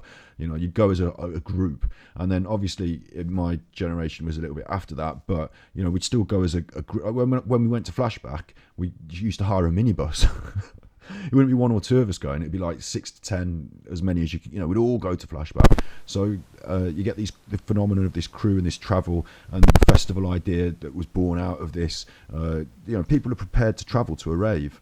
And so most raves, you wouldn't have a rave in Birmingham every weekend, but there would be a rave on in the country somewhere every weekend. So if you want to rave every weekend, if you want to rave every weekend, then you travel. So for that reason, it's not surprising to hear all these Birmingham voices, because this is Flashback in Birmingham at the turn of the millennium. I'm doing cultural. But it's also a place that would have drawn a crowd. Like, you'd have a Manchester crew, and they'd all be sitting there over there, and you'd have and they'd represent them on the mic. And one thing the MC does as an intermediary between the crowd and the DJ is to talk to the, big up the Manchester crew, noise if you're from Liverpool, and people represent. And you see these people week in, week out, because you go to the, like we used to, I remember, I didn't go that far for all the raves, but because you didn't have to in my era, there were more on, but at this time in the 2000s, we would travel to Leicester, to Stoke, to Wolverhampton, around the Midlands certainly, and even further than that, surely, to London. Fabric was in London, wasn't it? But that was more of a club than a rave. But yeah, travel around. Milton Keynes. It doesn't sound glamorous, Milton Keynes. It's not a big, why would you go to Milton Keynes? Well, they put on a fat rave in some warehouses, so we used to go down. Let's see what Chappie's saying. Yeah, definitely. Every time. So do you have a birthday message for the I Flashback can't hear group? him. Keep it going. I want to see your 11th birthday, 21st birthday, everything like that. Keep it going every year.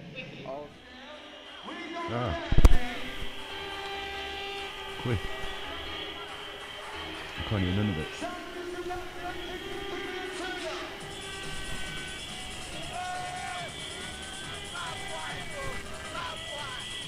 So, two things there. You hear him saying "bad boy" tune.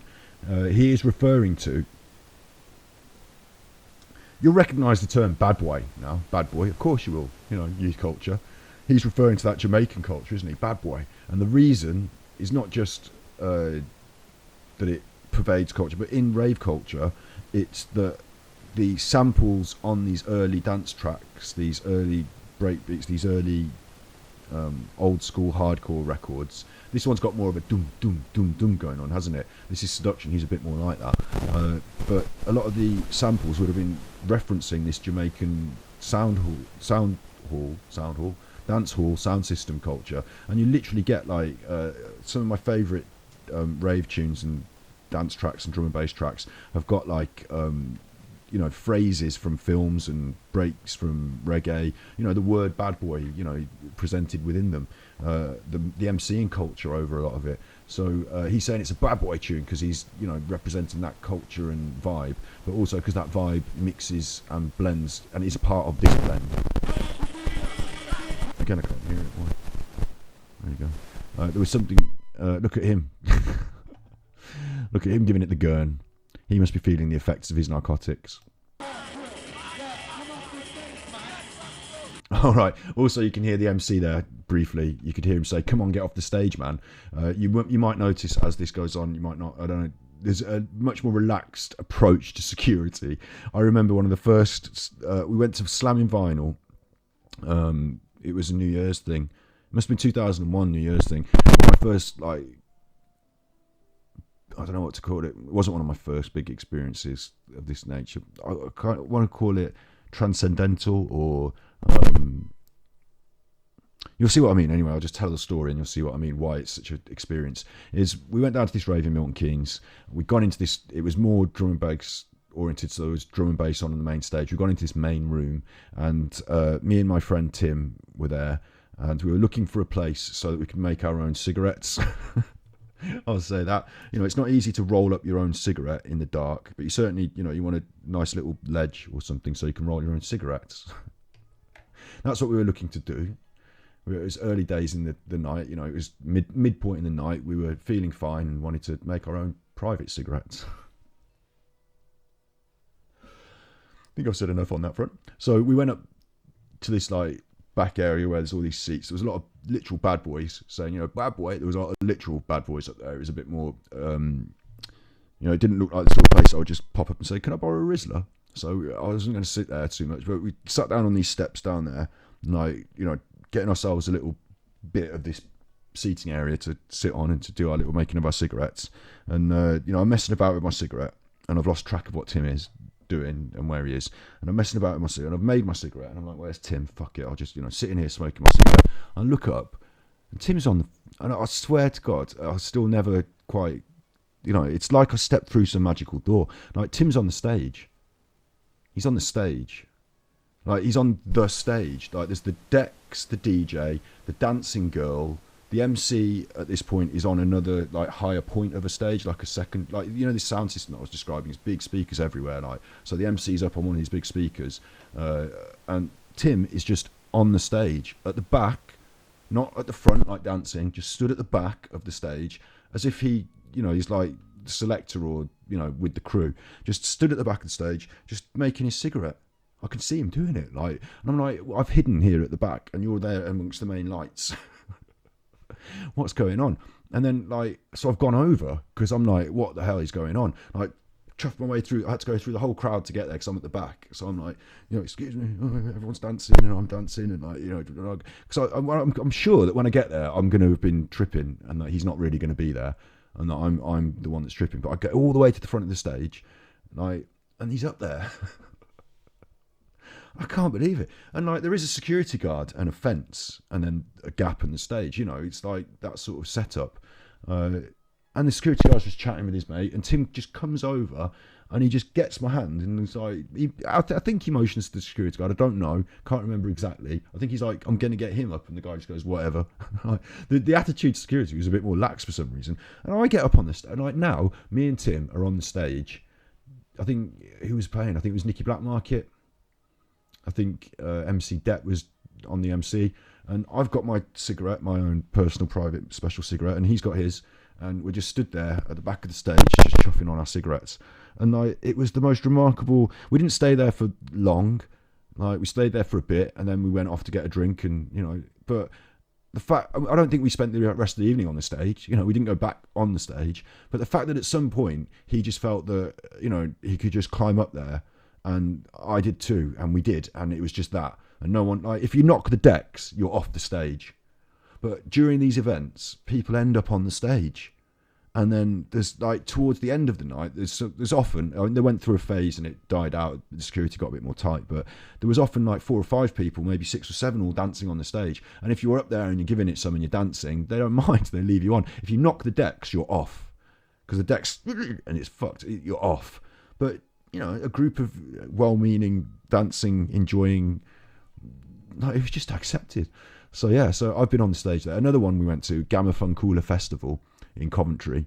I knew the promoter. He'd come around the college and I'd helped him hand out flyers and stuff. Who's like a cool guy. And so when we got there, he was like, "Oh, hi, nice to see you." And I was really discombobulated. I could see dragons in the sky, man. I was discombobulated. And we're like this dance event, and it's like this tent. We're in the drum and bass tent for this. And the one end of the tent, instead of a stage, they've got like it's like a partition, like a canvas partition at the end of the tent, and it's got a big window in, like a bar hatch, like a big window. They probably use it for a bar, don't they? So you can't go behind the bar. Big partition window, and the DJ's there, and we're all there here. So we're in the big tent. He's just there on a little stage in through the little hatch. And again, I'm dancing to this, and I'm looking, and there's Tim's there, and I'm like, what's he doing there? And I've gone over, and he's just like lifted up the canvas partition, and just I've gone under. And then we're there. And this was an incredible. MC Spider was MCing. And Tim and I and my friend Mark would want to be MCs. I'd only just started on that journey then. I only knew a couple of little things I could chat. And like, Spider's there, and he sees little Tim and I were smoking our cigarettes. Hello. I don't know what's been deleted, but much better. Because we've got a very heavy auto moderator, so I don't know what you're not allowed to say. It's nice to see you, Brandon. Nice to see you. I'll carry on with my random chat.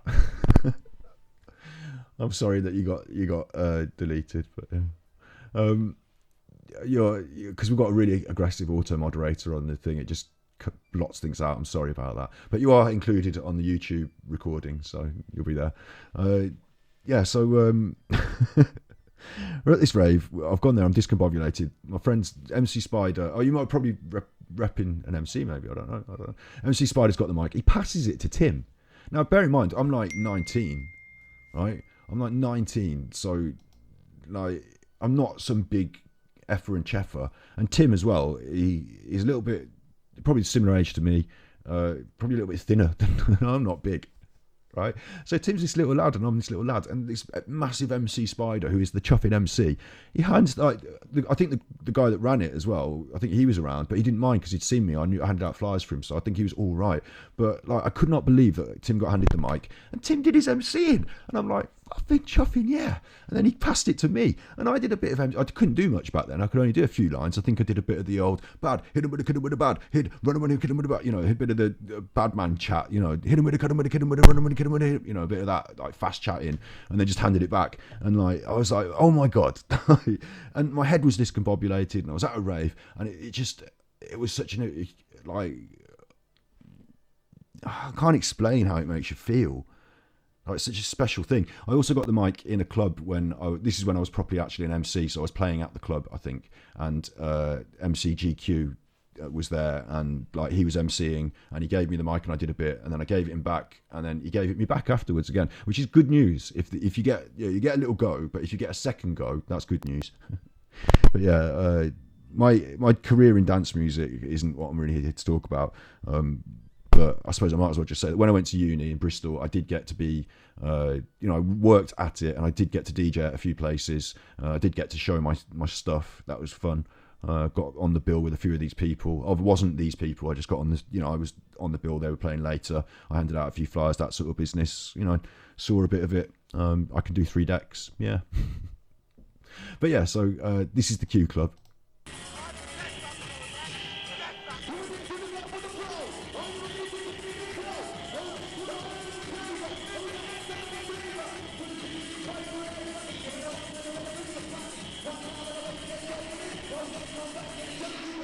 And you can hear the MC through that as well, couldn't you? You could hear the MC.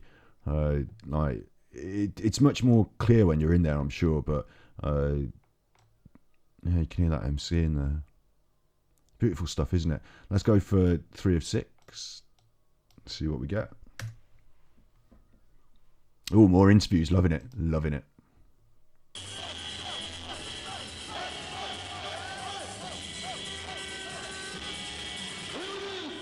So now it's filling up. I think that was Robbie D on the mic then.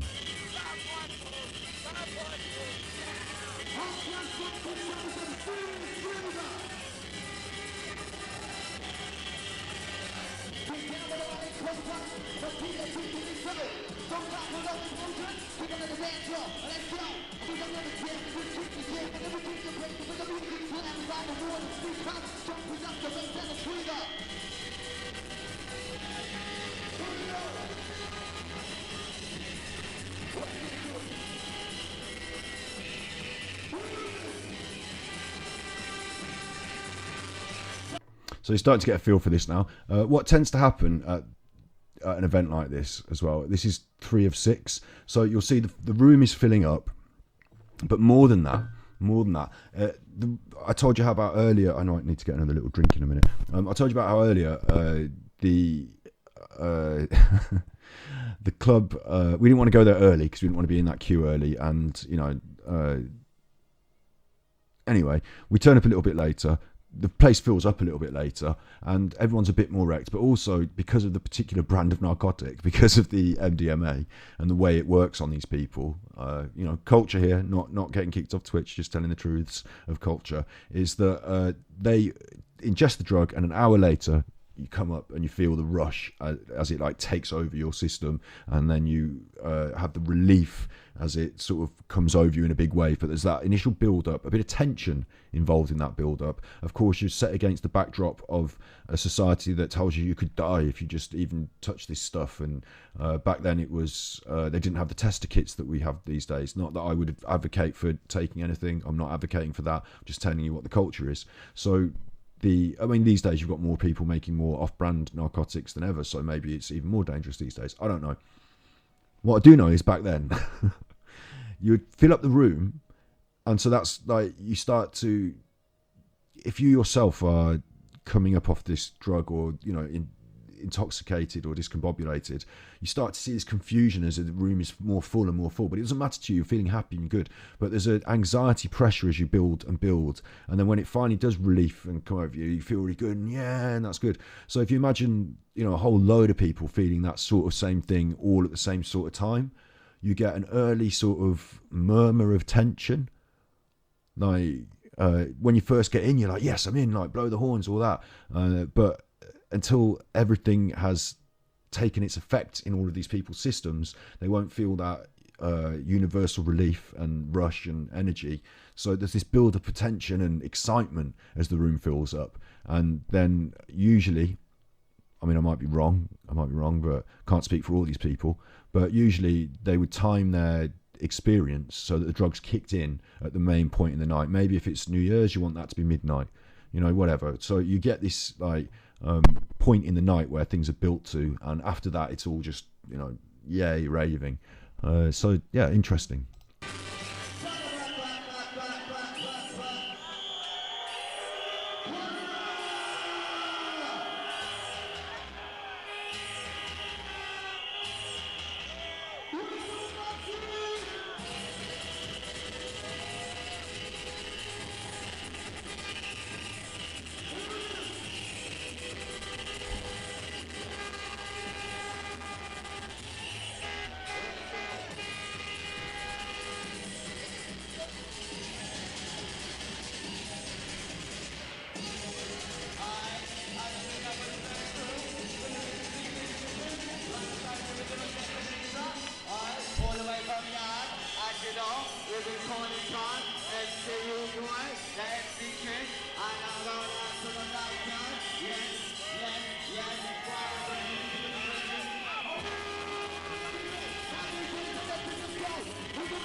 I better pause it and say something. I was just enjoying it then for a minute. It's very loud, isn't it?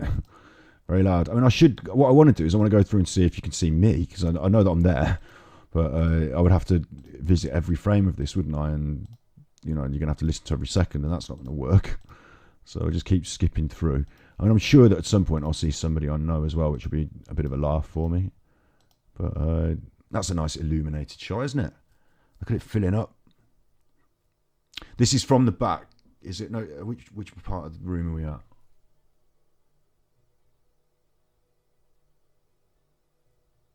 I can't use my.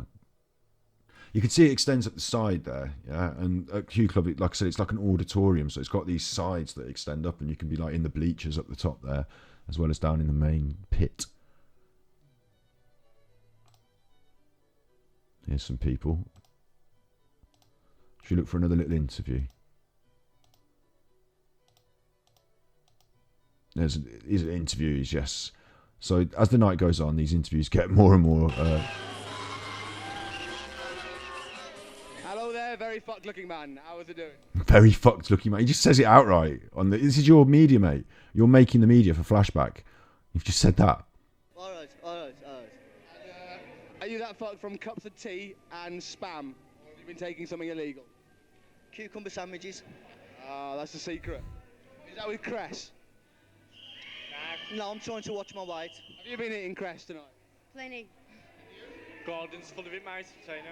Crazy, it's like a herb garden in here. What's the best thing about Flashback then, people? Just the atmosphere. The atmosphere. The many people here, like, you know what I mean? It's brilliant, say it. Just chilled. Groovy. And what do you think of him? Do you think he's a bloody hippie? He's a decent geezer. This is it, you know. What do you think of him? He doesn't never met the guy. He's like, he's a decent geezer. He's just, yeah, that's the effects. Feeling those effects. I got lost on the way. I was that excited. That is Marky G. I was going to say that he's got his name on him. Is Marky G. Now, you might think something's going wrong here, but that is what Marky G is like behind the decks. This is trance. Marky G does trance, and he's the one with the hair.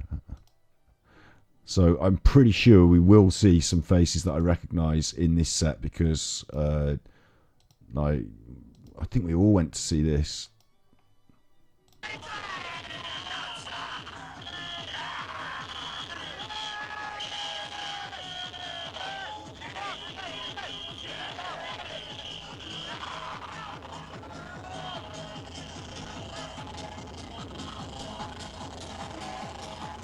So you've got to bear in mind, trance is different.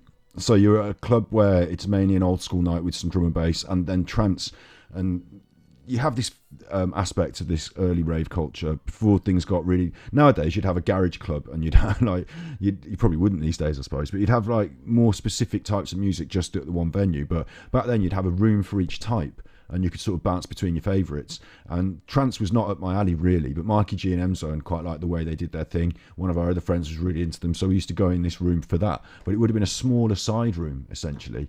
Smaller side room, just for those that like it. And the trance itself, harder, more consistent, houseier beat, with slower... The contrast between the two records and the changes in the records move slower and are more subtle. Trance music, yeah.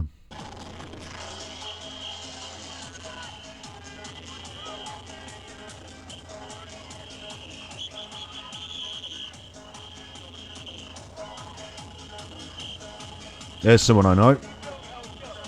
So I literally just saw someone I know. So I'm just going to go back to that. That guy in the bottom right-hand corner there is my friend. There he is, there with his arm up in the air, his arms up in the air and his mouth open. That's my friend. That's definitely someone. I'm not going to say his name unless he wants me to, but I'm certain that's who that is. I'm certain eyebrow piercings and that. It's got to be, hasn't it? Let me have a look.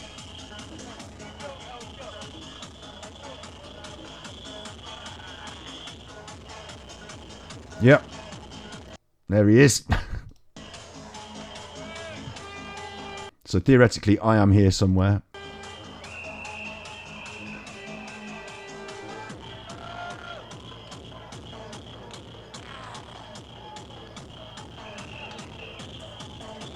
That's somebody I know, I think.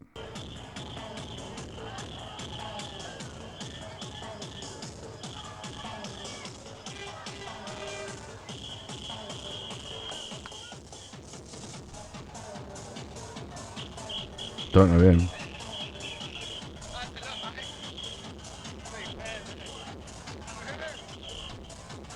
Here's a good example of someone at the trance. I like this actually. He's a good example of someone at the trance. You know, you get your head down, you close your eyes, you're in the zone, like the camera's in your face, but you're not there to be on the camera and shouting and, you know, whatever like that. You're there because you're in the trance, you're in the zone, like, yeah.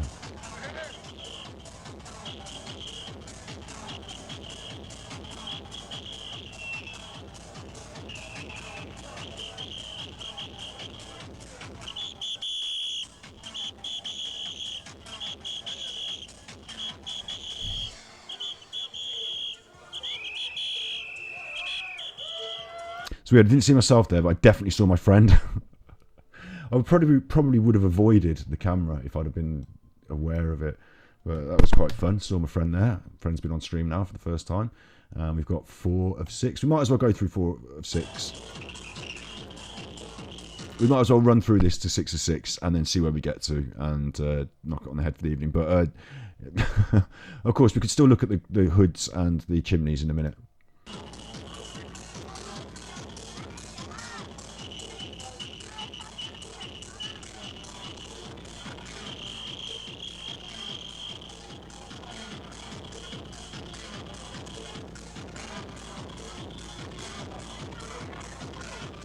And you got to say, everyone looks pretty fucked, huh? More so in the trance, like more hard edge fucked, aren't they? They're like really pushing. I suppose it's the time of the night as well. They're really pushing it here.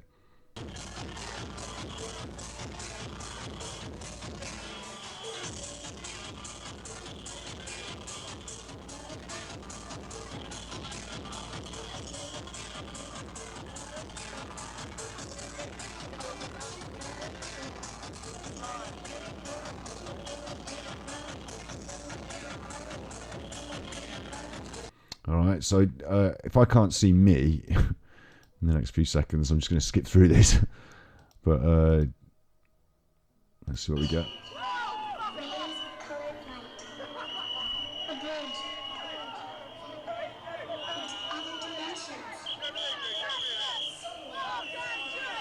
Marky G! Marky G!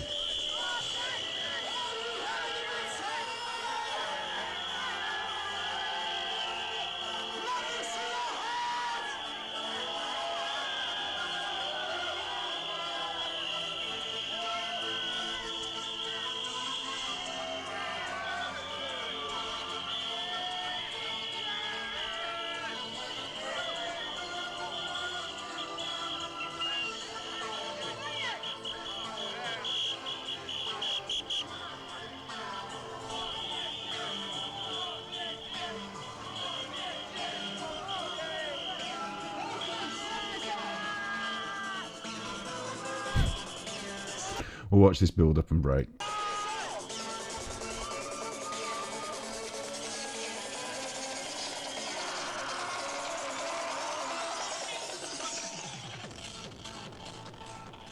So how long have you been coming to Flashback then? About a year. Yeah, about the same. And enjoyed all of them so far? Yeah, they're all wicked. Any particularly memorable moments? Nicky Black Market. Yeah. And yeah, that's about it. So how far have you travelled from tonight then? 50 mile. Yeah. Is that something you do normally or is that just for tonight? Just flashback. Flash. Anything at the Q Club, well, like drum and bass wise, like fucking definitely worth coming to. So what makes Flashback unique for you then? The atmosphere. Yeah. But you feel happy, like everywhere else, just feel nice. The venue just sorts it out brilliantly. It's hard to explain how the venue is so impressive when you're in there. You don't get to see it from these videos, but Like, Really happy.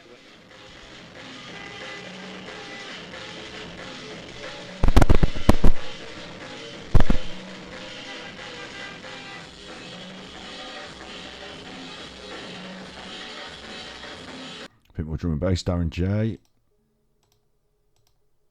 Skip through this because it's more of the same. Main arena.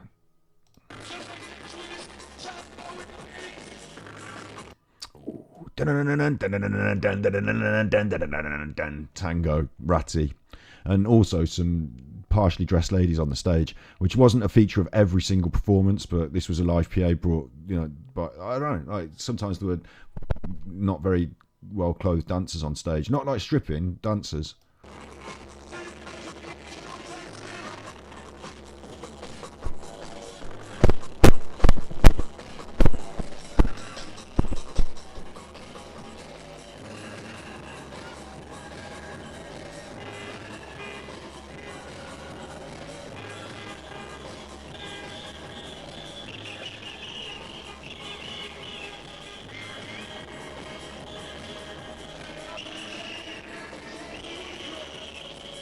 I'm just going to mute that because it's going to get us copyright strikes. But we are in there, me and my mates. I can't see exactly where, but this is one of the main things of the evening, and we are in there, guaranteed. So it's making me feel a bit happy, but camera work's a bit shoddy. I just keep the chopper still. Why can't we have a look at it? Can't you have a look at it?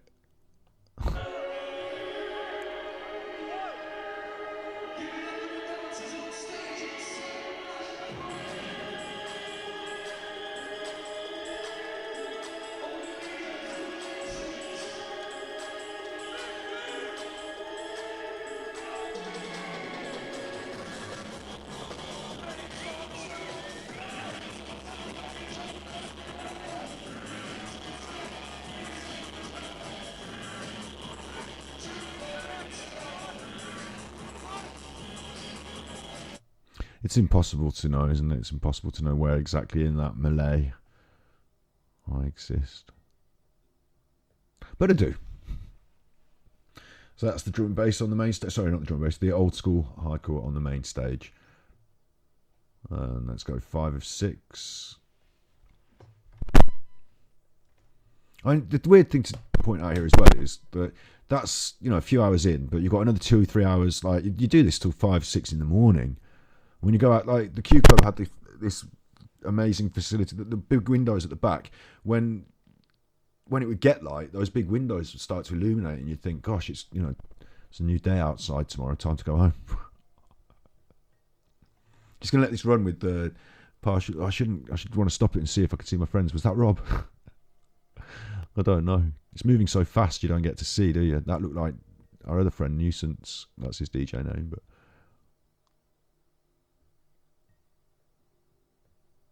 He's playing on the old keys there, look. Didn't know he did that. I thought he just spanned the records. Live PA, of course, though. So, doing the old keys. They're all loving it. We're all loving it. We are all loving it.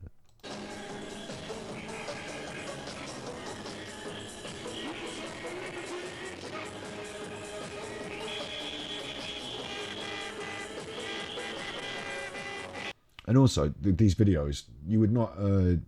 like they'd make a video and sell it, and I would never watch it. Like, there's no way they'd have a video camera there, and you just think this is for their home video. It was before YouTube and all that sort of stuff. So they were making these videos, and they didn't know that they were capturing it for this purpose. So that's really interesting as well. That's an interesting concept about it.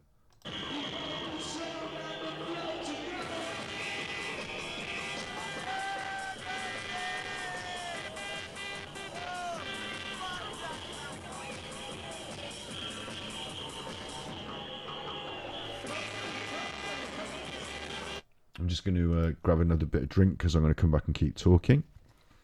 So I'm literally here. I'm not going away. I'm just going to fill up my cup. Sorry, Marlo. Just got to go out of the room to fill it up.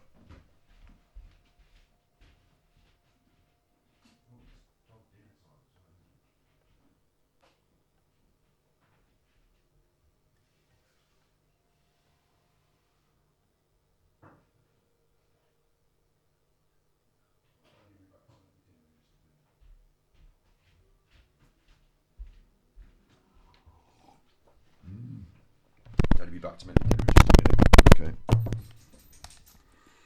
Daddy back now. Daddy Scott. So we'll finish off this stuff about this, and I've got to go make the dogs dinner. I've just realised. So yeah, they are raving. I am there. What more is there to say? Is there more to say about the rave culture? I've done a bit of an episode here, haven't we? A bit of a cultural talk about how dance music and rave culture happened. And it happened, and I was there, and then I went there. That's somebody I actually know. So are we there? Is that someone I know? It looks like it. It's hard to tell, isn't it? 'Cause it's years. It's gone by now, years.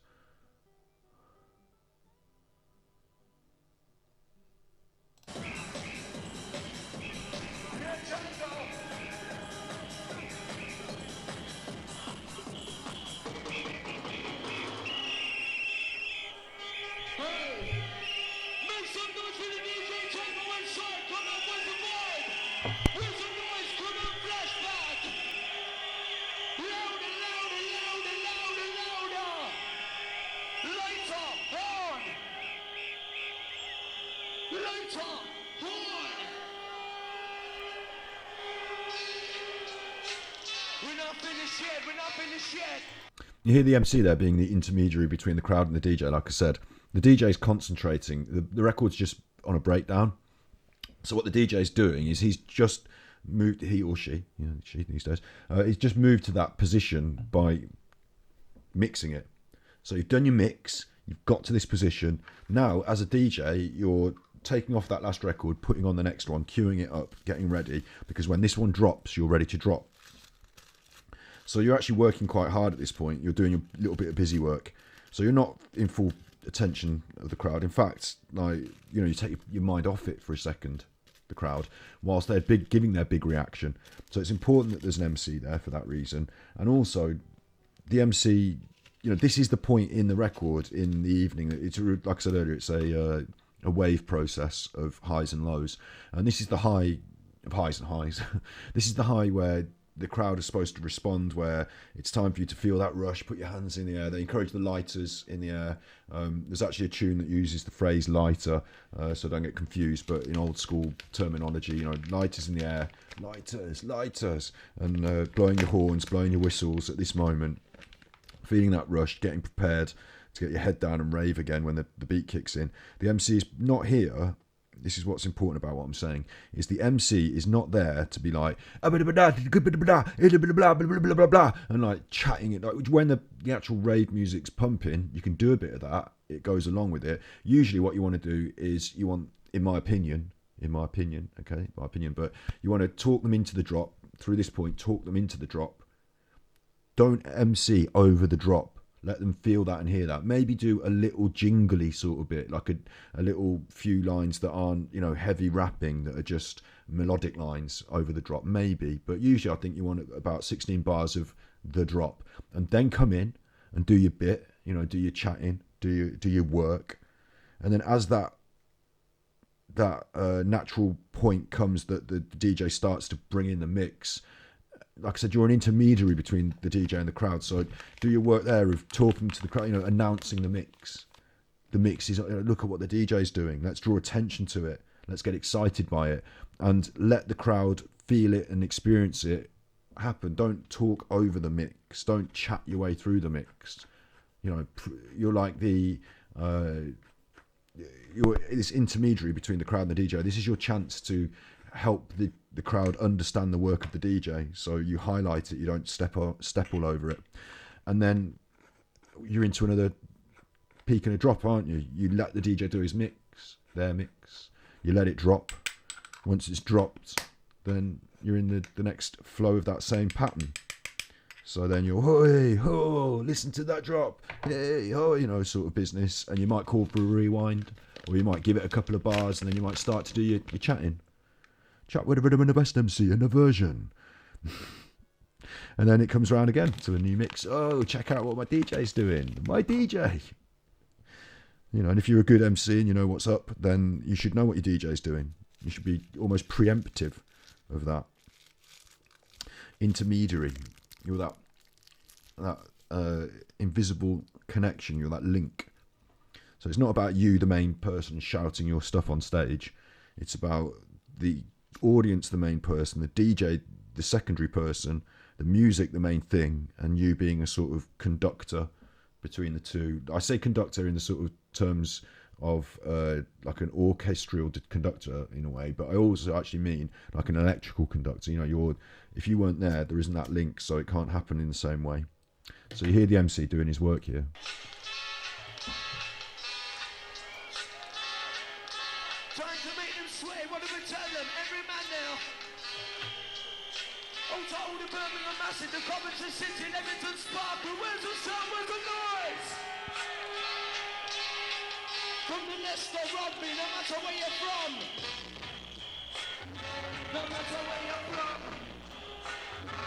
And you can hear that's reggae, can't you? You can hear that's pure reggae. Sometimes, because we go all the way back to where we started here, that reggae sound system, that Jamaican blues party culture that was brought over from Jamaica to the UK, that existed in places like Brixton, other populations in other cities, and Birmingham certainly, especially, that thrived and led to this. That was the roots and culture that led to this, literally.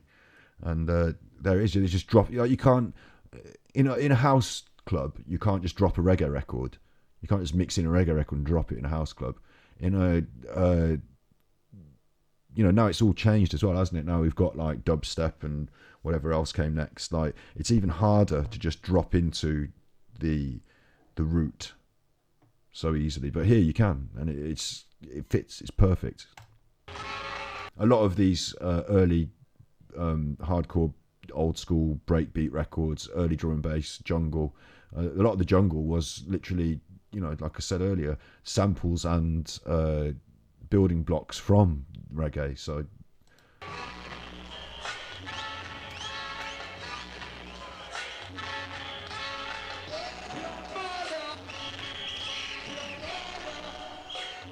that's why they called them dub plates. I forgot to say that.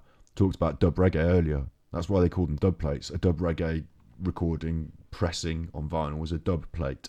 And you have a normal reggae song and then the dub plate of the reggae song.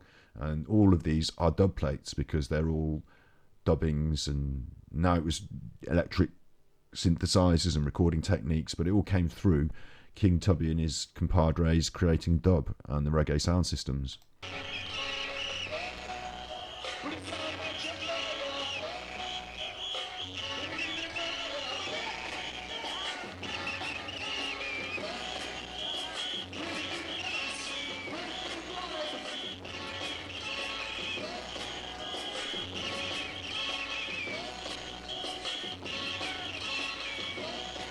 I kept seeing a fella I thought it was Rob. I mean, I'll have to just take it back and check.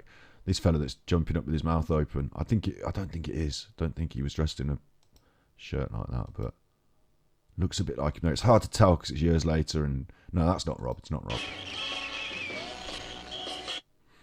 That guy's got wide eyes.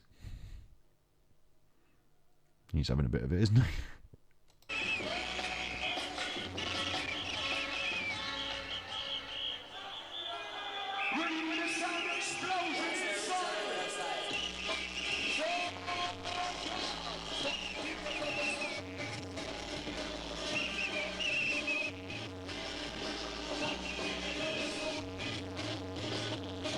What you really can't get a feel for is that bass line and that drum line doesn't sound all distorted when you're there. It sounds really powerful and crisp.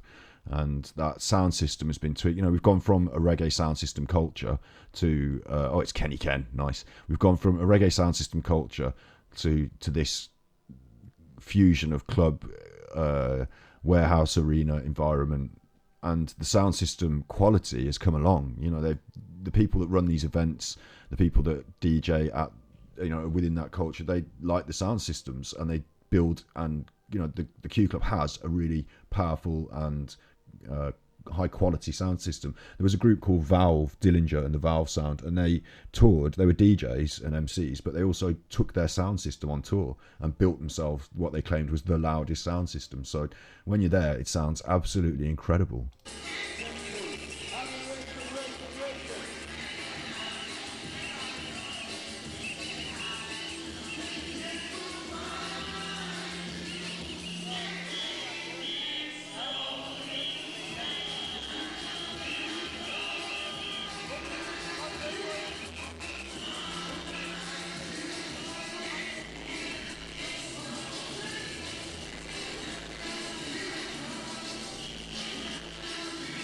That Fuji's sample you can hear running through that's a Hype tune, and DJ Hype, early drum and bass pioneer, and this record, it's just synonymous with the whole scene and time.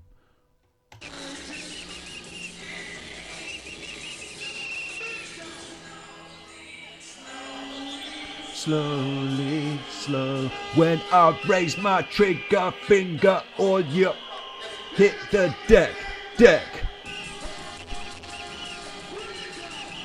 That's someone I know.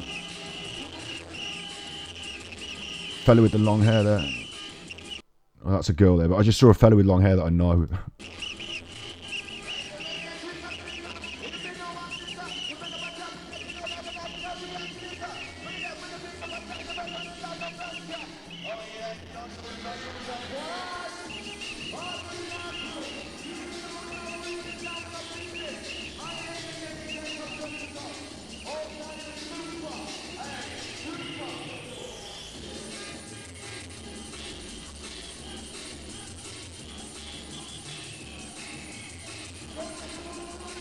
I can't listen to too much of this 'cause it's going to make me feel really energized, and I might have to go and get on my own decks. What I used to do, I got some decks because I discovered this. When I was there at this, I didn't have, or did I have decks? That's Adam. That's someone I know. Literally, it is. There was someone I know there. So that means that more people I know will be around that area, and if I keep eagle-eyed, I should be able to spot myself at some point. I really should. So one of the interesting points to make about this journey for me personally was that my mom's boyfriend, when I was younger, he was into this sort of music, and he had a set of decks and was a bedroom DJ. He listened to these tapes and stuff. I guess that's how I was sort of introduced to it when I was like 10 years old. And like I said, I went through rock music, and when I was about 16, 17, I got back into going to these sort of raves. So at that point, I think my sister had decks first. I certainly got a set of decks. I saw this whole thing going on. I just loved it and wanted to be part of it, and wanted my own decks and MCing, and absolutely, we used to do our own parties and house parties, and we'd be on the decks and MCing and that all weekend. But my sister got the decks first. But my mom's boyfriend, it was her ex-boyfriend at the time by then, he had this wealth of this knowledge and collection, this record collection of these literally the records from this time, early presses, and he basically just gave them to me and my sister, really, because she had the decks. And so we had this phenomenal record collection to start us off, and I bought every piece of vinyl I could get my hands on. I spent more money on vinyl than I did on anything else. I was going to say than on drugs, but I didn't want to say that because that sounds bad for your terms of service. But it's not, because I spent more money on vinyl than on drugs. So, it's not that I was spending a lot of money on drugs. Let's not. Oh God, don't want to go down a dark hole with that. But what I'm trying to say is, I spent a lot of money on vinyl. Like, it was like a drug addiction to me, and I had to get new records would come out, and I'd want them, and all the back catalogue, all the things you'd heard during this rave, I do have on vinyl in my house. And then we can recreate these moments. We can like DJ ourselves all night. And then I was like, can I get on a set? Can I become a DJ? That's where it ended, really. I did a bit. I was on a few sets. But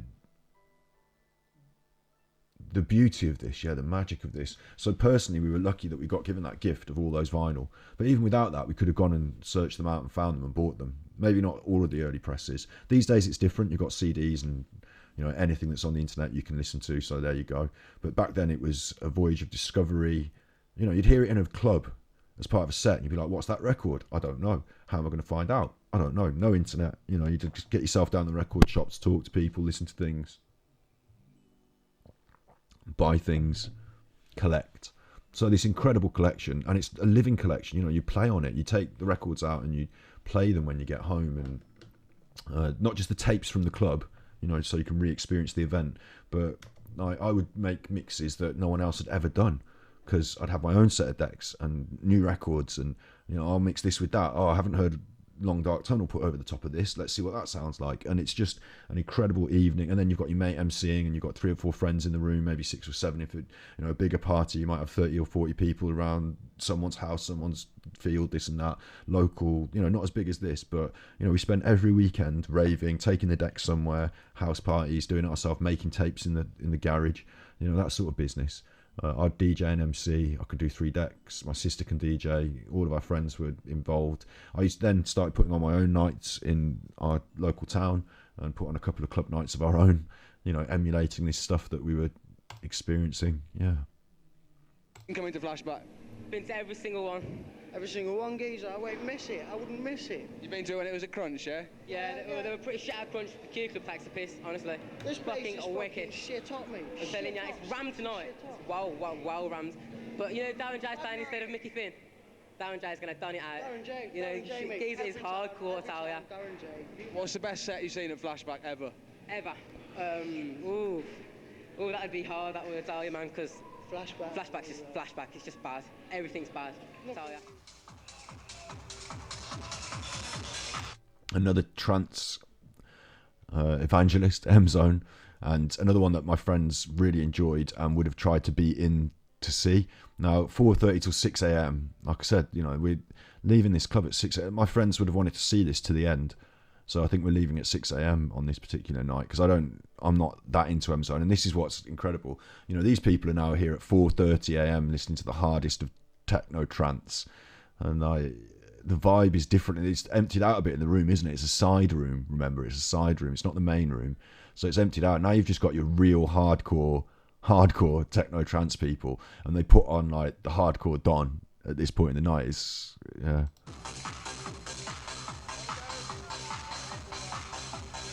There's Marky G. Most of these people are pretty wasted. So that's late night in the techno trance. Have we got any more main? There's the main room, isn't it? Yeah.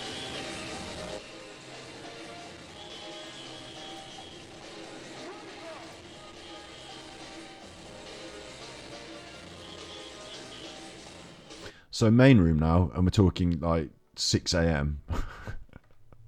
and it's still absolutely pumping, isn't it? And it's still absolutely rolling. Camera work's gone all to cock now. The camera person, you must assume, is absolutely wasted as well. But they're all still there, sweating it out. Still at the front, this geezer. Been there all night with his one glove.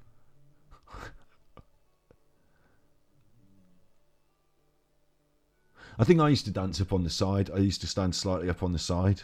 Or what I used to like to do, because I was into my music, is I used to like to position myself at the sweet spot of the speaker system. So I was trying to get like, you know, a good quality audio experience as well. But either up on the side or with the speaker system. For some reason, we haven't seen me in this melee tonight. But I am there. I am there. Till 6 a.m. Then you wander outside. Let's see. Let's skip on. Does it do the end?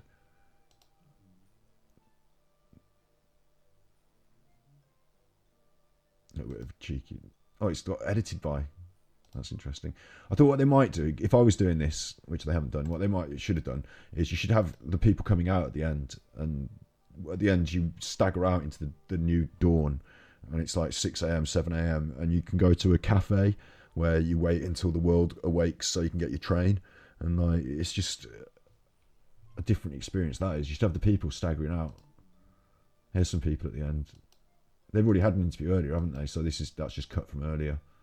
Yeah, don't worry about it. Flashback's 4th birthday at the turn of the century. That's a little bit of culture that we've done there, isn't it?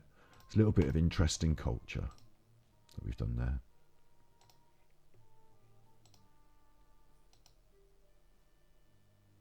It was nice. What I wanted to do was look at New Jersey hoods and how to repair a church steeple weathercock on my watch list, to react to list. We talked about Bonfire Night. We didn't get onto the Queen's hats. That was going to be something we could do. I'm going to go now and feed the dog. I always say I may come on again in the evening, but what I tend to do is feed the dog, get myself some food, and then I start, like, once you've had your food, you're like, oh, chuff it.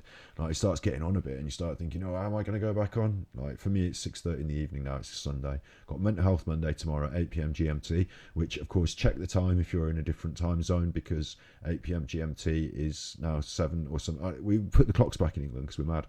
So there's that to contend with as well. But we do Mental Health Monday every Monday. 8 p.m. GMT right here. We're currently taking a look through the history of mental health treatment and what it would have been like to be diagnosed and treated in historical settings. Not fun.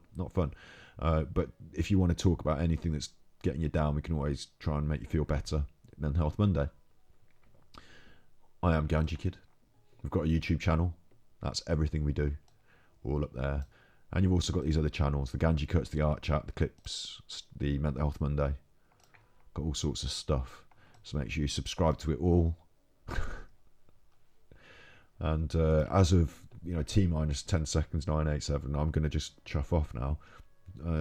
Yeah, I think I am, yeah. So you be good. And if you can't be good, then I'm going to make you dance till 6 o'clock in the morning.